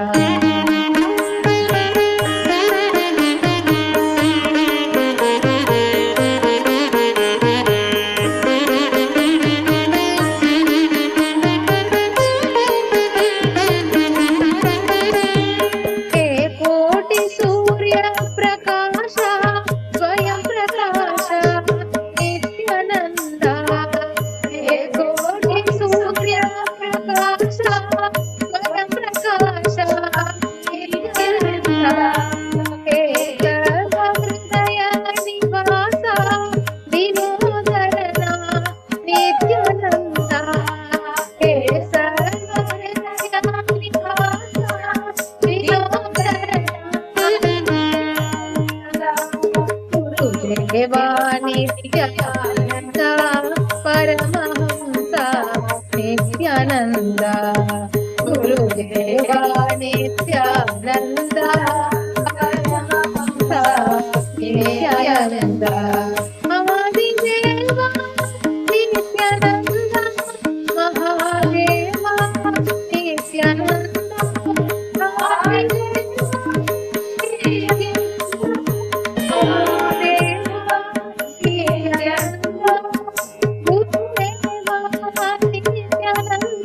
request all the participants to chant along to sing along with the Kirtans. While singing.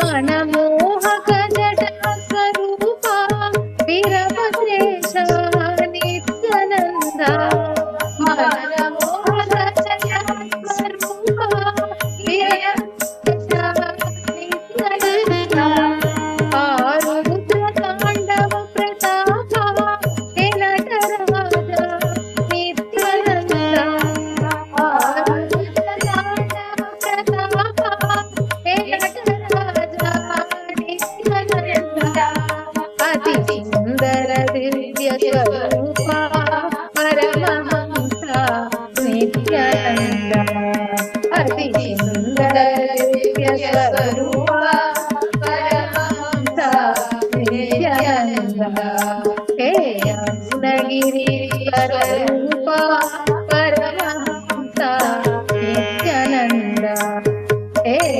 अरुणगिरीश्वर Rupa Paramahansa Nityananda hey Kaal Bhairav Rupa Kanakdhara Nityananda hey Kaal Bhairav Rupa करुणावतारा Nityananda hey अरुणगिरीश्वर Rupa Paramahansa Nityananda hey अरुणगिरीश्वर Rupa Paramahansa Nityananda Paramahansa Nityananda Paramahansa Nityananda Paramahansa Nityananda Paramahansa Nityananda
Wow, that was a beautiful Sankirtana that all of us just had.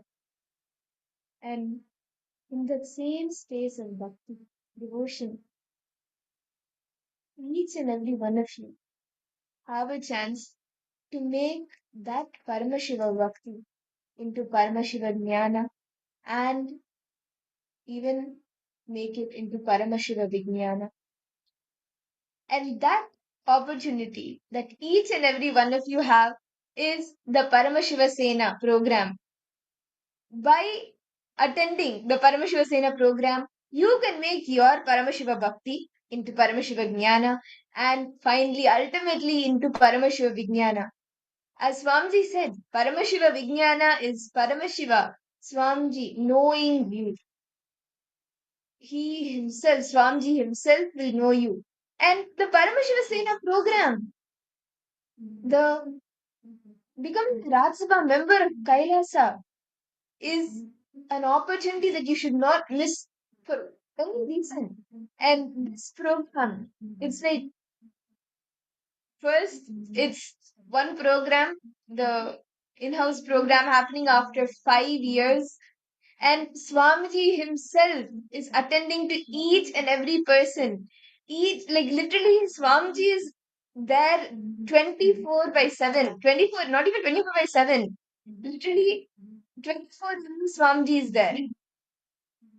Swamiji is making himself available in the Paramashiva Sena program for each and every one of us. And you can become a you can become a part of the Paramashiva Sena, a Rajya Sabha member of Kailasa by attending the program. You can experience the Paramashiva Vijnana, where Swamiji himself will know you. And understand this program, right? Like it is literally conducted and guided by Swamiji himself. Literally, like throughout the whole program, in the day, like from the time starting the program till the end, Swamiji is there with each and every single participant, guiding them to become his ambassadors. As very beautifully read, Paramashiva Sena is for each and every one of us to experience the you are to understand. And so it's like all of us, it's like a training ground for all of us to radiate Swamiji himself, manifest Swamiji in each and every one of us. I want to thank all the participants and all the viewers live right now.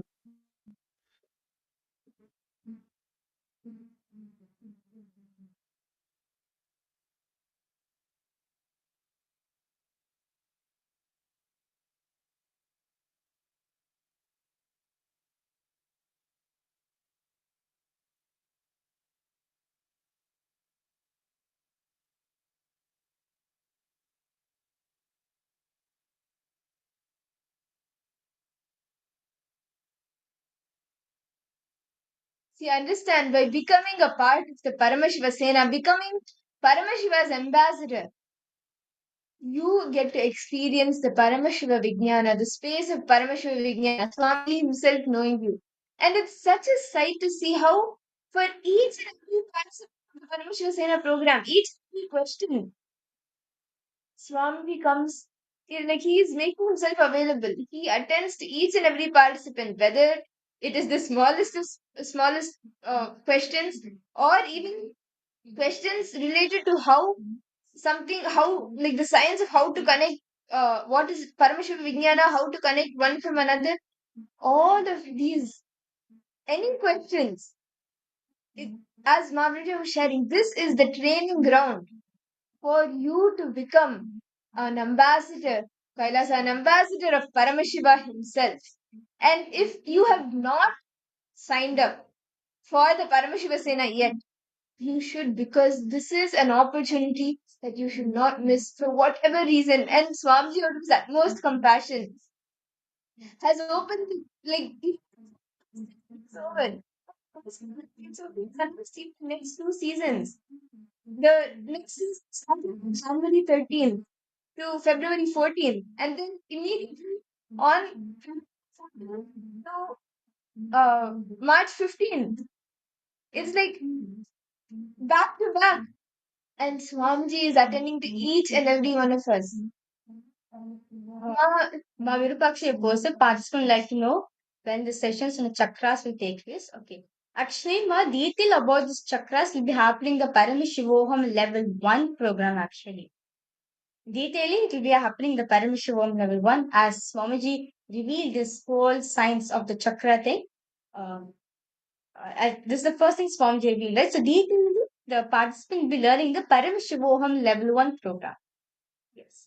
All the advanced sciences only will be learning in the Paramashivoham Level 3. Yes. Okay.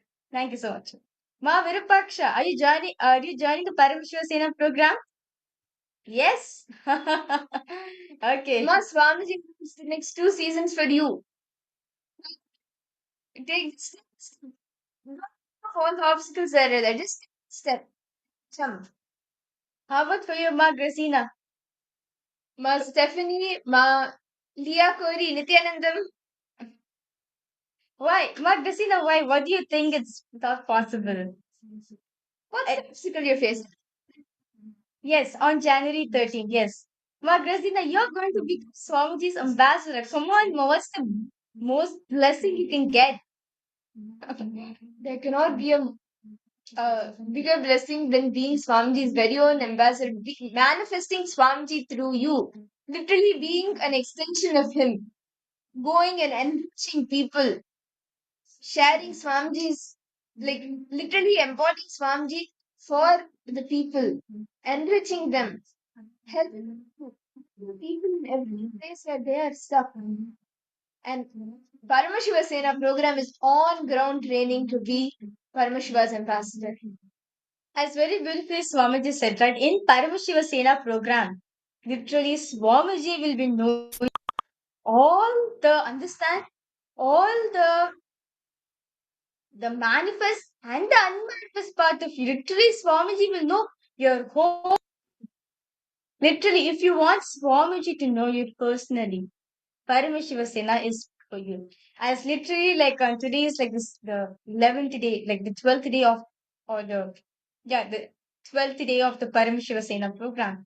And literally like all the participants are getting trained on ground to represent Swamiji wherever they go. And end of the day, they are going to be they are going to be part of they are going to be part of the Raj Sabha of Kailasa. And this is a big opportunity Swamiji is giving up for each and every one of us. Become a Raj Sabha member of Kailasa. Please head to ecitizen.info/PSS and please and understand like it's just too amazing. Literally Swamiji himself will be training each and every one of us from the minor detail to how to present yourself, how to talk. As or something the AI, you will be trained in like from basic body language, speaking skills, leadership skills, AI skills, everything on ground training to be Swamiji's ambassador. And the best part is Swamiji is making himself available. Swamiji is there for you. He will get to know you. He will know you end to end, internally, externally, everything. And any question that you have, anything that you are facing, Swamiji himself attends to each and every participant of the Paramashiva Sena. So if you just want to experience Swamiji, like that dimension of Swamiji, you have the opportunity now by signing up for the Paramashiva Sena, becoming a Rajya member of Kailasa, and just go on enriching both yourself and others as an ambassador of Swamiji, as an ambassador of Paramashiva. I see several participants logged in. Ma Komati Kalai Chelvan, Nithyananda Ma, welcome. Ma Vani Goyal, Nithyanandam. Ma Vani Goyal, yes, Nithyanandam, welcome. Ma Yubon, Nithyanandam, Ma Deborah, Nithyanandam, Ma Mahasada Shivpriya, Ma Arindeshri, Ma Ulrich, Nithyanandam to each and every single participants. And those of you, if you really want to have the personal connection with Swamiji, right? If you want to have the personal, like the intimate, one-on-one connection with Swamiji, then Paramashiva Sena is for you. You want to experience Paramadvaita. This is the place for you. You want to experience what Swamiji experienced with Arunagiri Yogeshwara. This is the place for you. You want to experience how it is to be Swamiji's very own extension, Swamiji's very own ambassador. This is the place for you. Ma Stephanie, Ma Irene, come on, why don't all of you take the step now? You can put your intention today, understand? When you take the first step, Swamiji will manifest the rest for you. You may be having multiple obstacles, whether it's your passport, visa, money, whatever it could be. If you put your intention today, you take the first step, Swamiji will take care of the rest. Actually, many sort of Paramashivoham participants, how they have come is just a miracle. Saying, like Swamiji said, okay, Paramashivoham is happening, come join for the Paramashivoham. They put their intention, miracles happen. Swamiji moved everything, all the obstacles for them, and they made it. For some people from different countries, whether it's from Malaysia, Singapore, Australia, Europe, it's not so easy visa. And they got a visa, they made it to the program. So don't cherish the obstacles, but just say, yes, I want to become Paramashiva's ambassador. I want to become a Rajya Sabha member of KAILASA, experience the Paramadvaita, Paramashiva Vijnana dimension and that space with Swamiji. Just put your intention to it. The rest Swamiji will manifest. Ma Virupaksha, Ma Irene, Ma Grazina, Ma Stephanie, Ma Teresa, Pixin Vengaya, each of you can put your intention, sign up today. Swamiji will manifest the rest. Come on, Ma Grazina, you put an intention, ma. See, whatever the resistance you're having, right, Ma Grazina? You can see a smile, you must see that resistance which you're carrying, right? Like, you want to have that intense love with Swamiji, right? You want to have that personal connection with Swamiji. Yes, Swamiji is the one who's going to manifest your reality.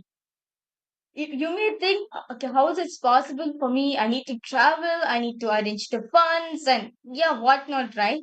You have to do everything. But understand, he is moving things from continent to continent. Won't he make you also experience? Won't he also take you along with him on that? He will, Ma Grasina. Why intention? You'll see, Ma Grasina. It's all about the intention. If you have the intention, sure Swamiji will manifest for you. It is just the risks you need to drop now. Like, do you feel scared? Do you feel like I'm not able to make it? Do you feel like it's impossible for me? What feeling aggressing? I request you, drop at Swamiji's feet. What makes you to say that? Paramashivoham is for everyone. But do you want to radiate Swamiji? Do you want to imbibe Swamiji? Yes?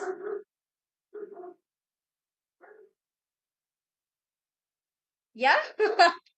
Then Paramashivoham is for you. Yes. See, Swamiji doesn't see us based on whether you're capable or not.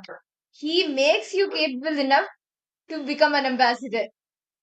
Yes, you want to imbibe Swamiji in your inner space. Then Paramashivoham we understand, ma, in this program, literally 24/7, Swamiji is being available.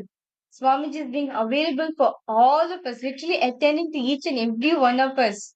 Like calling out your name. Who knows? When you attend the Paramashivoham program, Swamiji call out your name, Grazina. If you want to experience an intimate relationship with Swamiji, then Paramashivoham is for you. As Swamiji very beautifully said, right? If you want Paramashiva to know you, Paramashivoham is for you there. So I request all the participants and all the viewers who's watching us live right now, if you're interested in attending the Paramashivoham program, We are getting trained to become Swamiji's ambassador. And I request you to please head to this link, ecitizen.info/PSS, and put your intention over there. You will see, you will manifest your reality. And with that, let's all now enter into the deep meditative state the as the time has come that all of us have been waiting for. The darshan. Let us all enter into the deep state of meditation. Please sit straight. Close your eyes. I request all.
Close your eyes. Sit straight. Intensely remember all that you have been showered.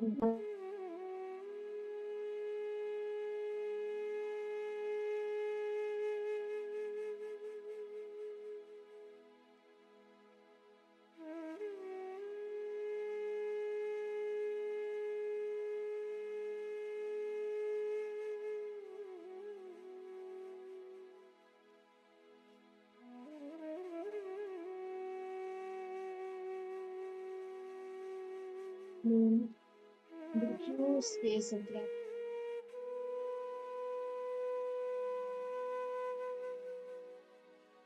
For everything that Swamiji has showered you with.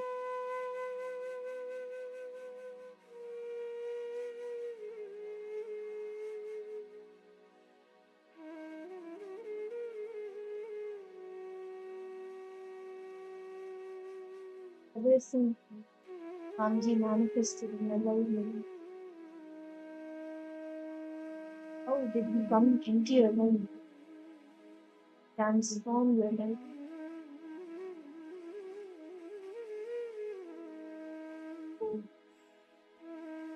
Live in that pure space of gratitude.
கோலம் பூண்ட தரிசனம் வரம் வேண்டி பக்தரும் நித்தியனின் பதம் நாடக்கூடும் தரிசனம் வளம் ஓங்க பூமியில் நித்தியன் தவ கோலம் பூண்ட தரிசனம் மண்ணும் மகிழ்ந்திடும் விண்ணும் உறைந்திடும் ஆனந்தத்தின் எல்லை கடந்திடும் திவ்ய தரிசனம் எதுவோ பக்தர்களும் பொங்கும் எண்ணம் கடந்திட தியானம் தனை வையம் தனில் சொல்ல வந்த தரிசனம் அல்லவோ அருள் வாழ்வின் பொருள் இந்த தரிசனம் அரைநாதன் முதல் நாளின் தரிசனம் தரிசனம் கல்பதரு தரிசனம்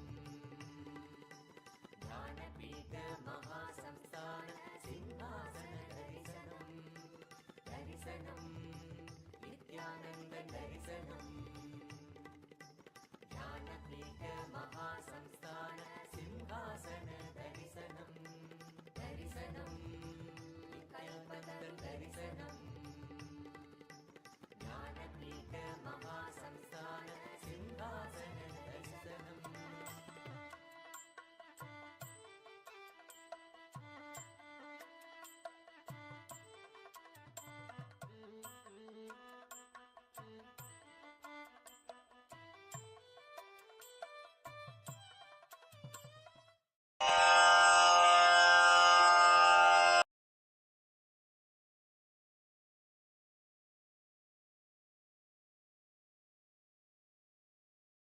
Around 5,000 years ago, at the end of Mahabharat War, the ancient enlightened Hindu civilization consisted of 10,000 Hindu traditions, or sampradayas, that existed in 56 Hindu nations, 200 Hindu kingdoms, 1,700 Hindu provinces that covered more than 6 million kilometers square of Asia.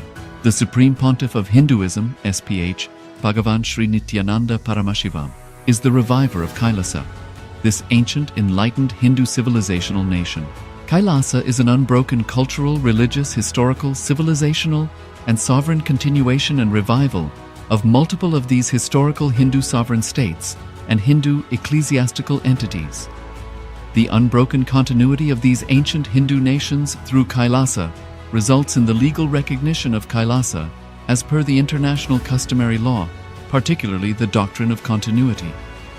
The international law, the doctrine of continuity, implies that upheavals and revolutions within a country, changes in government, territorial adjustments, measures taken during military occupation, or other internal transformations do not negate the existence of the country, do not affect the legal personality and international obligations of the country or state.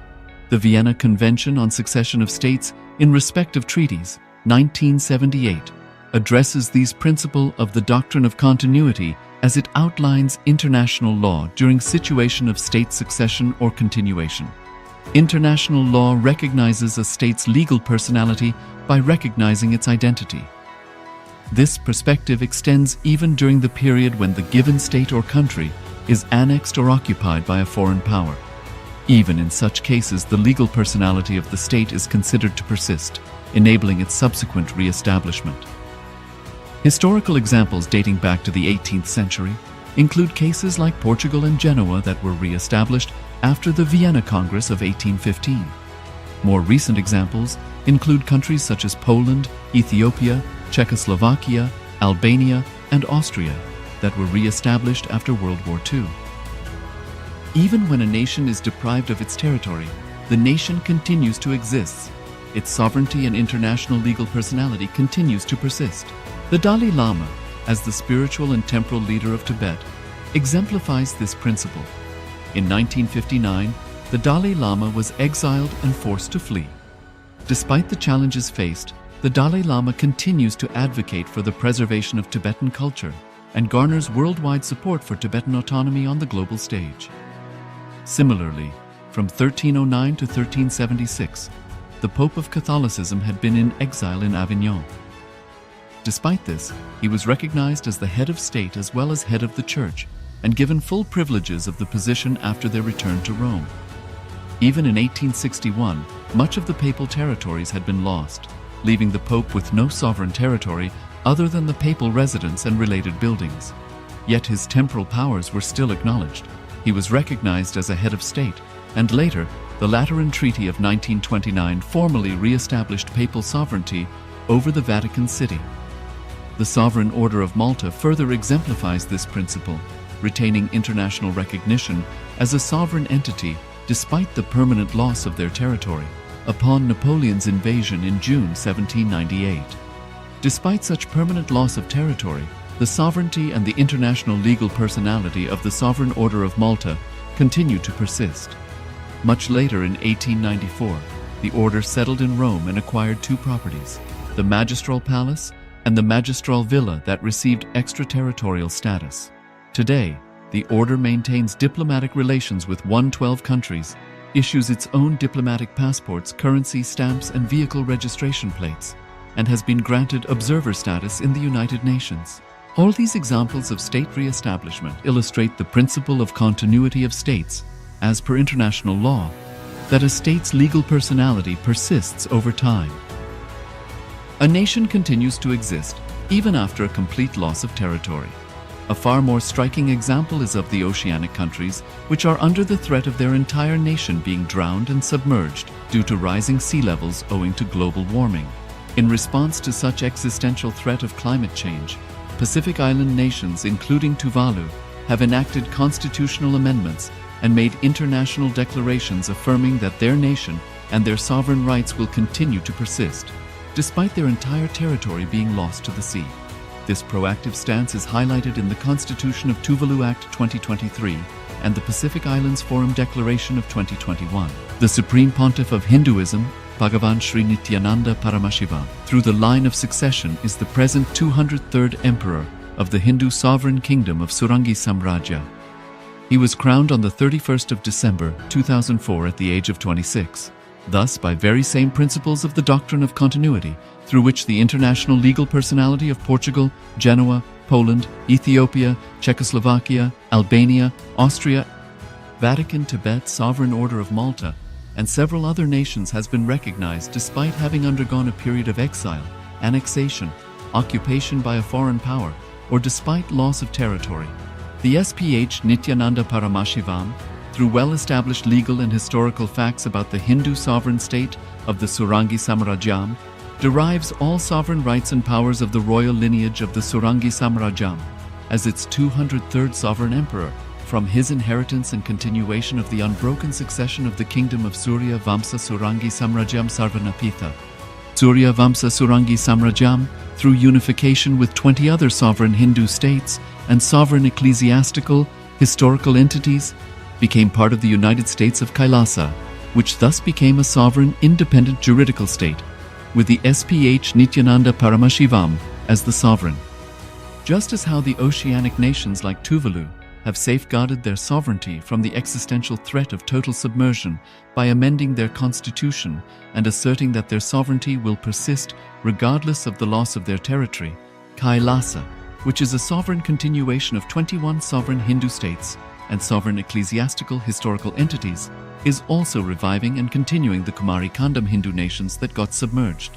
As per the doctrine of continuity, these facts imply that the KAILASA's statehood is recognized by international law and manifests as a natural outcome of well-established historical legal facts. Share your time, talent, and treasure.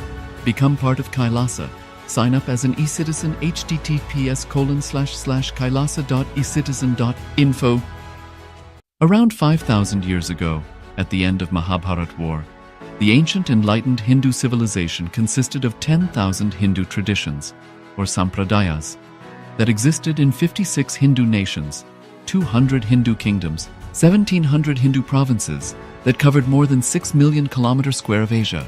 The Supreme Pontiff of Hinduism, SPH, Bhagavan Sri Nithyananda Paramashivoham, is the reviver of KAILASA, this ancient, enlightened Hindu civilizational nation.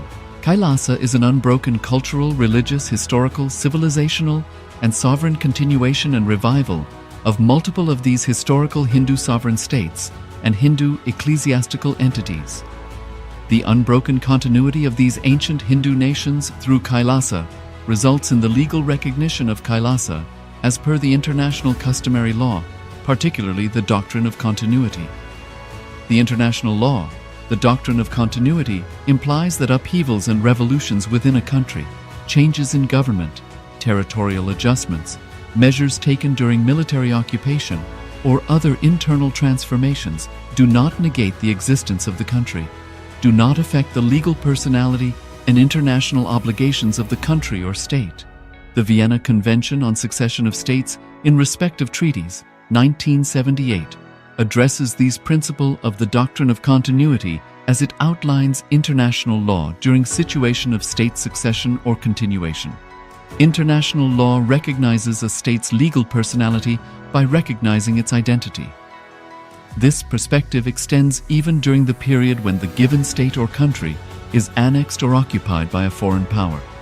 Even in such cases, the legal personality of the state is considered to persist, enabling its subsequent re-establishment. Historical examples dating back to the 18th century include cases like Portugal and Genoa that were re-established after the Vienna Congress of 1815. More recent examples include countries such as Poland, Ethiopia, Czechoslovakia, Albania, and Austria that were re-established after World War II. Even when a nation is deprived of its territory, the nation continues to exist. Its sovereignty and international legal personality continues to persist. The Dalai Lama, as the spiritual and temporal leader of Tibet, exemplifies this principle. In 1959, the Dalai Lama was exiled and forced to flee. Despite the challenges faced, the Dalai Lama continues to advocate for the preservation of Tibetan culture and garners worldwide support for Tibetan autonomy on the global stage. Similarly, from 1309 to 1376, the Pope of Catholicism had been in exile in Avignon. Despite this, he was recognized as the head of state as well as head of the church and given full privileges of the position after their return to Rome. Even in 1861, much of the papal territories had been lost, leaving the Pope with no sovereign territory other than the papal residence and related buildings. Yet his temporal powers were still acknowledged. He was recognized as a head of state, and later, the Lateran Treaty of 1929 formally re-established papal sovereignty over the Vatican City. The Sovereign Order of Malta further exemplifies this principle, retaining international recognition as a sovereign entity despite the permanent loss of their territory upon Napoleon's invasion in June 1798. Despite such permanent loss of territory, the sovereignty and the international legal personality of the Sovereign Order of Malta continue to persist. Much later in 1894, the order settled in Rome and acquired two properties, the Magistral Palace and the Magistral Villa that received extraterritorial status.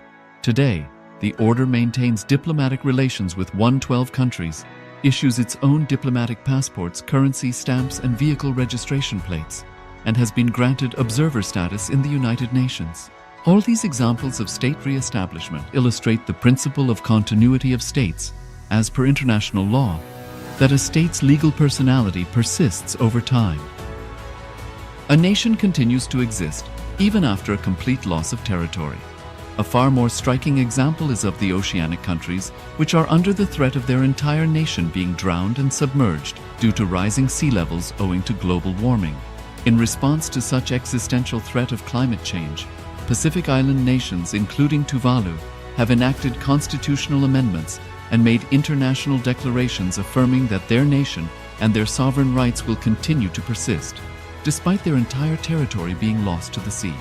This proactive stance is highlighted in the Constitution of Tuvalu Act 2023 and the Pacific Islands Forum Declaration of 2021. The Supreme Pontiff of Hinduism, Bhagavan Sri Nithyananda Paramashivoham, through the line of succession, is the present 203rd Emperor of the Hindu Sovereign Kingdom of Surangi Samrajya. He was crowned on the 31st of December 2004 at the age of 26. Thus, by very same principles of the doctrine of continuity, through which the international legal personality of Portugal, Genoa, Poland, Ethiopia, Czechoslovakia, Albania, Austria, Vatican, Tibet, Sovereign Order of Malta, and several other nations has been recognized despite having undergone a period of exile, annexation, occupation by a foreign power, or despite loss of territory. The SPH Nithyananda Paramashivoham, through well-established legal and historical facts about the Hindu sovereign state of the Surangi Samrajyam, derives all sovereign rights and powers of the royal lineage of the Surangi Samrajyam as its 203rd sovereign emperor from his inheritance and continuation of the unbroken succession of the kingdom of Surya Vamsa Surangi Samrajyam Sarvanapitha.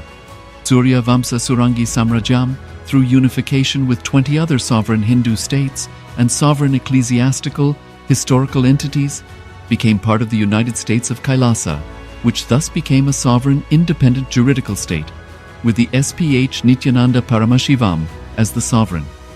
Just as how the oceanic nations like Tuvalu have safeguarded their sovereignty from the existential threat of total submersion by amending their constitution and asserting that their sovereignty will persist regardless of the loss of their territory, KAILASA, which is a sovereign continuation of 21 sovereign Hindu states and sovereign ecclesiastical historical entities, is also reviving and continuing the Kumari Kandam Hindu nations that got submerged.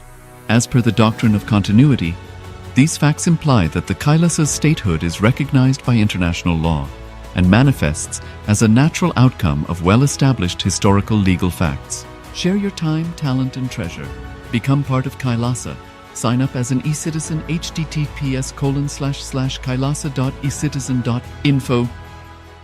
Around 5,000 years ago, at the end of Mahabharat War, the ancient enlightened Hindu civilization consisted of 10,000 Hindu traditions, or sampradayas, that existed in 56 Hindu nations, 200 Hindu kingdoms, 1,700 Hindu provinces that covered more than 6 million kilometers square of Asia. The Supreme Pontiff of Hinduism, SPH, Bhagavan Sri Nithyananda Paramashivoham, is the reviver of KAILASA, this ancient enlightened Hindu civilizational nation. KAILASA is an unbroken cultural, religious, historical, civilizational, and sovereign continuation and revival of multiple of these historical Hindu sovereign states and Hindu ecclesiastical entities. The unbroken continuity of these ancient Hindu nations through KAILASA results in the legal recognition of KAILASA as per the international customary law, particularly the doctrine of continuity. The international law, the doctrine of continuity, implies that upheavals and revolutions within a country, changes in government, territorial adjustments, measures taken during military occupation, or other internal transformations do not negate the existence of the country, do not affect the legal personality and international obligations of the country or state. The Vienna Convention on Succession of States in respect of treaties, 1978, addresses these principles of the doctrine of continuity as it outlines international law during situation of state succession or continuation. International law recognizes a state's legal personality by recognizing its identity. This perspective extends even during the period when the given state or country is annexed or occupied by a foreign power. Even in such cases, the legal personality of the state is considered to persist, enabling its subsequent re-establishment. Historical examples dating back to the 18th century include cases like Portugal and Genoa that were re-established after the Vienna Congress of 1815. More recent examples include countries such as Poland, Ethiopia, Czechoslovakia, Albania, and Austria that were re-established after World War II. Even when a nation is deprived of its territory, the nation continues to exist. Its sovereignty and international legal personality continues to persist. The Dalai Lama, as the spiritual and temporal leader of Tibet, exemplifies this principle. In 1959, the Dalai Lama was exiled and forced to flee. Despite the challenges faced, the Dalai Lama continues to advocate for the preservation of Tibetan culture and garners worldwide support for Tibetan autonomy on the global stage. Similarly, from 1309 to 1376, the Pope of Catholicism had been in exile in Avignon. Despite this, he was recognized as the head of state as well as head of the church and given full privileges of the position after their return to Rome. Even in 1861, much of the papal territories had been lost, leaving the Pope with no sovereign territory other than the papal residence and related buildings. Yet his temporal powers were still acknowledged. He was recognized as a head of state, and later, the Lateran Treaty of 1929 formally re-established papal sovereignty over the Vatican City. The Sovereign Order of Malta further exemplifies this principle, retaining international recognition as a sovereign entity despite the permanent loss of their territory upon Napoleon's invasion in June 1798. Despite such permanent loss of territory, the sovereignty and the international legal personality of the Sovereign Order of Malta continue to persist. Much later in 1894, the order settled in Rome and acquired two properties, the Magistral Palace and the Magistral Villa that received extraterritorial status. Today, the order maintains diplomatic relations with 112 countries, issues its own diplomatic passports, currency, stamps, and vehicle registration plates, and has been granted observer status in the United Nations. All these examples of state re-establishment illustrate the principle of continuity of states, as per international law, that a state's legal personality persists over time. A nation continues to exist even after a complete loss of territory. A far more striking example is of the oceanic countries, which are under the threat of their entire nation being drowned and submerged due to rising sea levels owing to global warming. In response to such existential threat of climate change, Pacific Island nations, including Tuvalu, have enacted constitutional amendments and made international declarations affirming that their nation and their sovereign rights will continue to persist, despite their entire territory being lost to the sea. This proactive stance is highlighted in the Constitution of Tuvalu Act 2023 and the Pacific Islands Forum Declaration of 2021. The Supreme Pontiff of Hinduism, Bhagavan Sri Nithyananda Paramashivoham, through the line of succession is the present 203rd Emperor of the Hindu Sovereign Kingdom of Surangi Samrajya. He was crowned on the 31st of December 2004 at the age of 26. Thus, by very same principles of the doctrine of continuity, through which the international legal personality of Portugal, Genoa, Poland, Ethiopia, Czechoslovakia, Albania, Austria, Vatican, Tibet, Sovereign Order of Malta, and several other nations has been recognized despite having undergone a period of exile, annexation, occupation by a foreign power, or despite loss of territory. The SPH Nithyananda Paramashivoham, through well-established legal and historical facts about the Hindu sovereign state of the Surangi Samrajyam, derives all sovereign rights and powers of the royal lineage of the Surangi Samrajyam as its 203rd sovereign emperor, from his inheritance and continuation of the unbroken succession of the kingdom of Surya Vamsa Surangi Samrajyam Sarvanapitha. Surya Vamsa Surangi Samrajyam, through unification with 20 other sovereign Hindu states and sovereign ecclesiastical, historical entities, became part of the United States of KAILASA, which thus became a sovereign, independent juridical state, with the SPH Nithyananda Paramashivoham as the sovereign. Just as how the oceanic nations like Tuvalu have safeguarded their sovereignty from the existential threat of total submersion by amending their constitution and asserting that their sovereignty will persist regardless of the loss of their territory, KAILASA, which is a sovereign continuation of 21 sovereign Hindu states and sovereign ecclesiastical historical entities, is also reviving and continuing the Kumari Kandam Hindu nations that got submerged. As per the doctrine of continuity, these facts imply that the Kailasa's statehood is recognized by international law and manifests as a natural outcome of well-established historical legal facts. Share your time, talent, and treasure. Become part of KAILASA. Sign up as an eCitizen https://kailasa.ecitizen.info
Paramashivoham. Om Nithyananda Paramashivoham.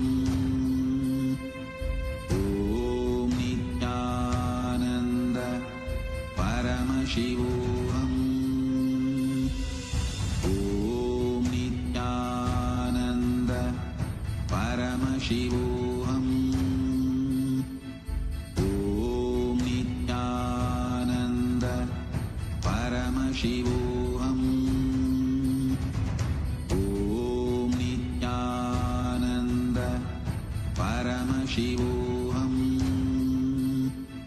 Om Nithyananda Paramashivoham.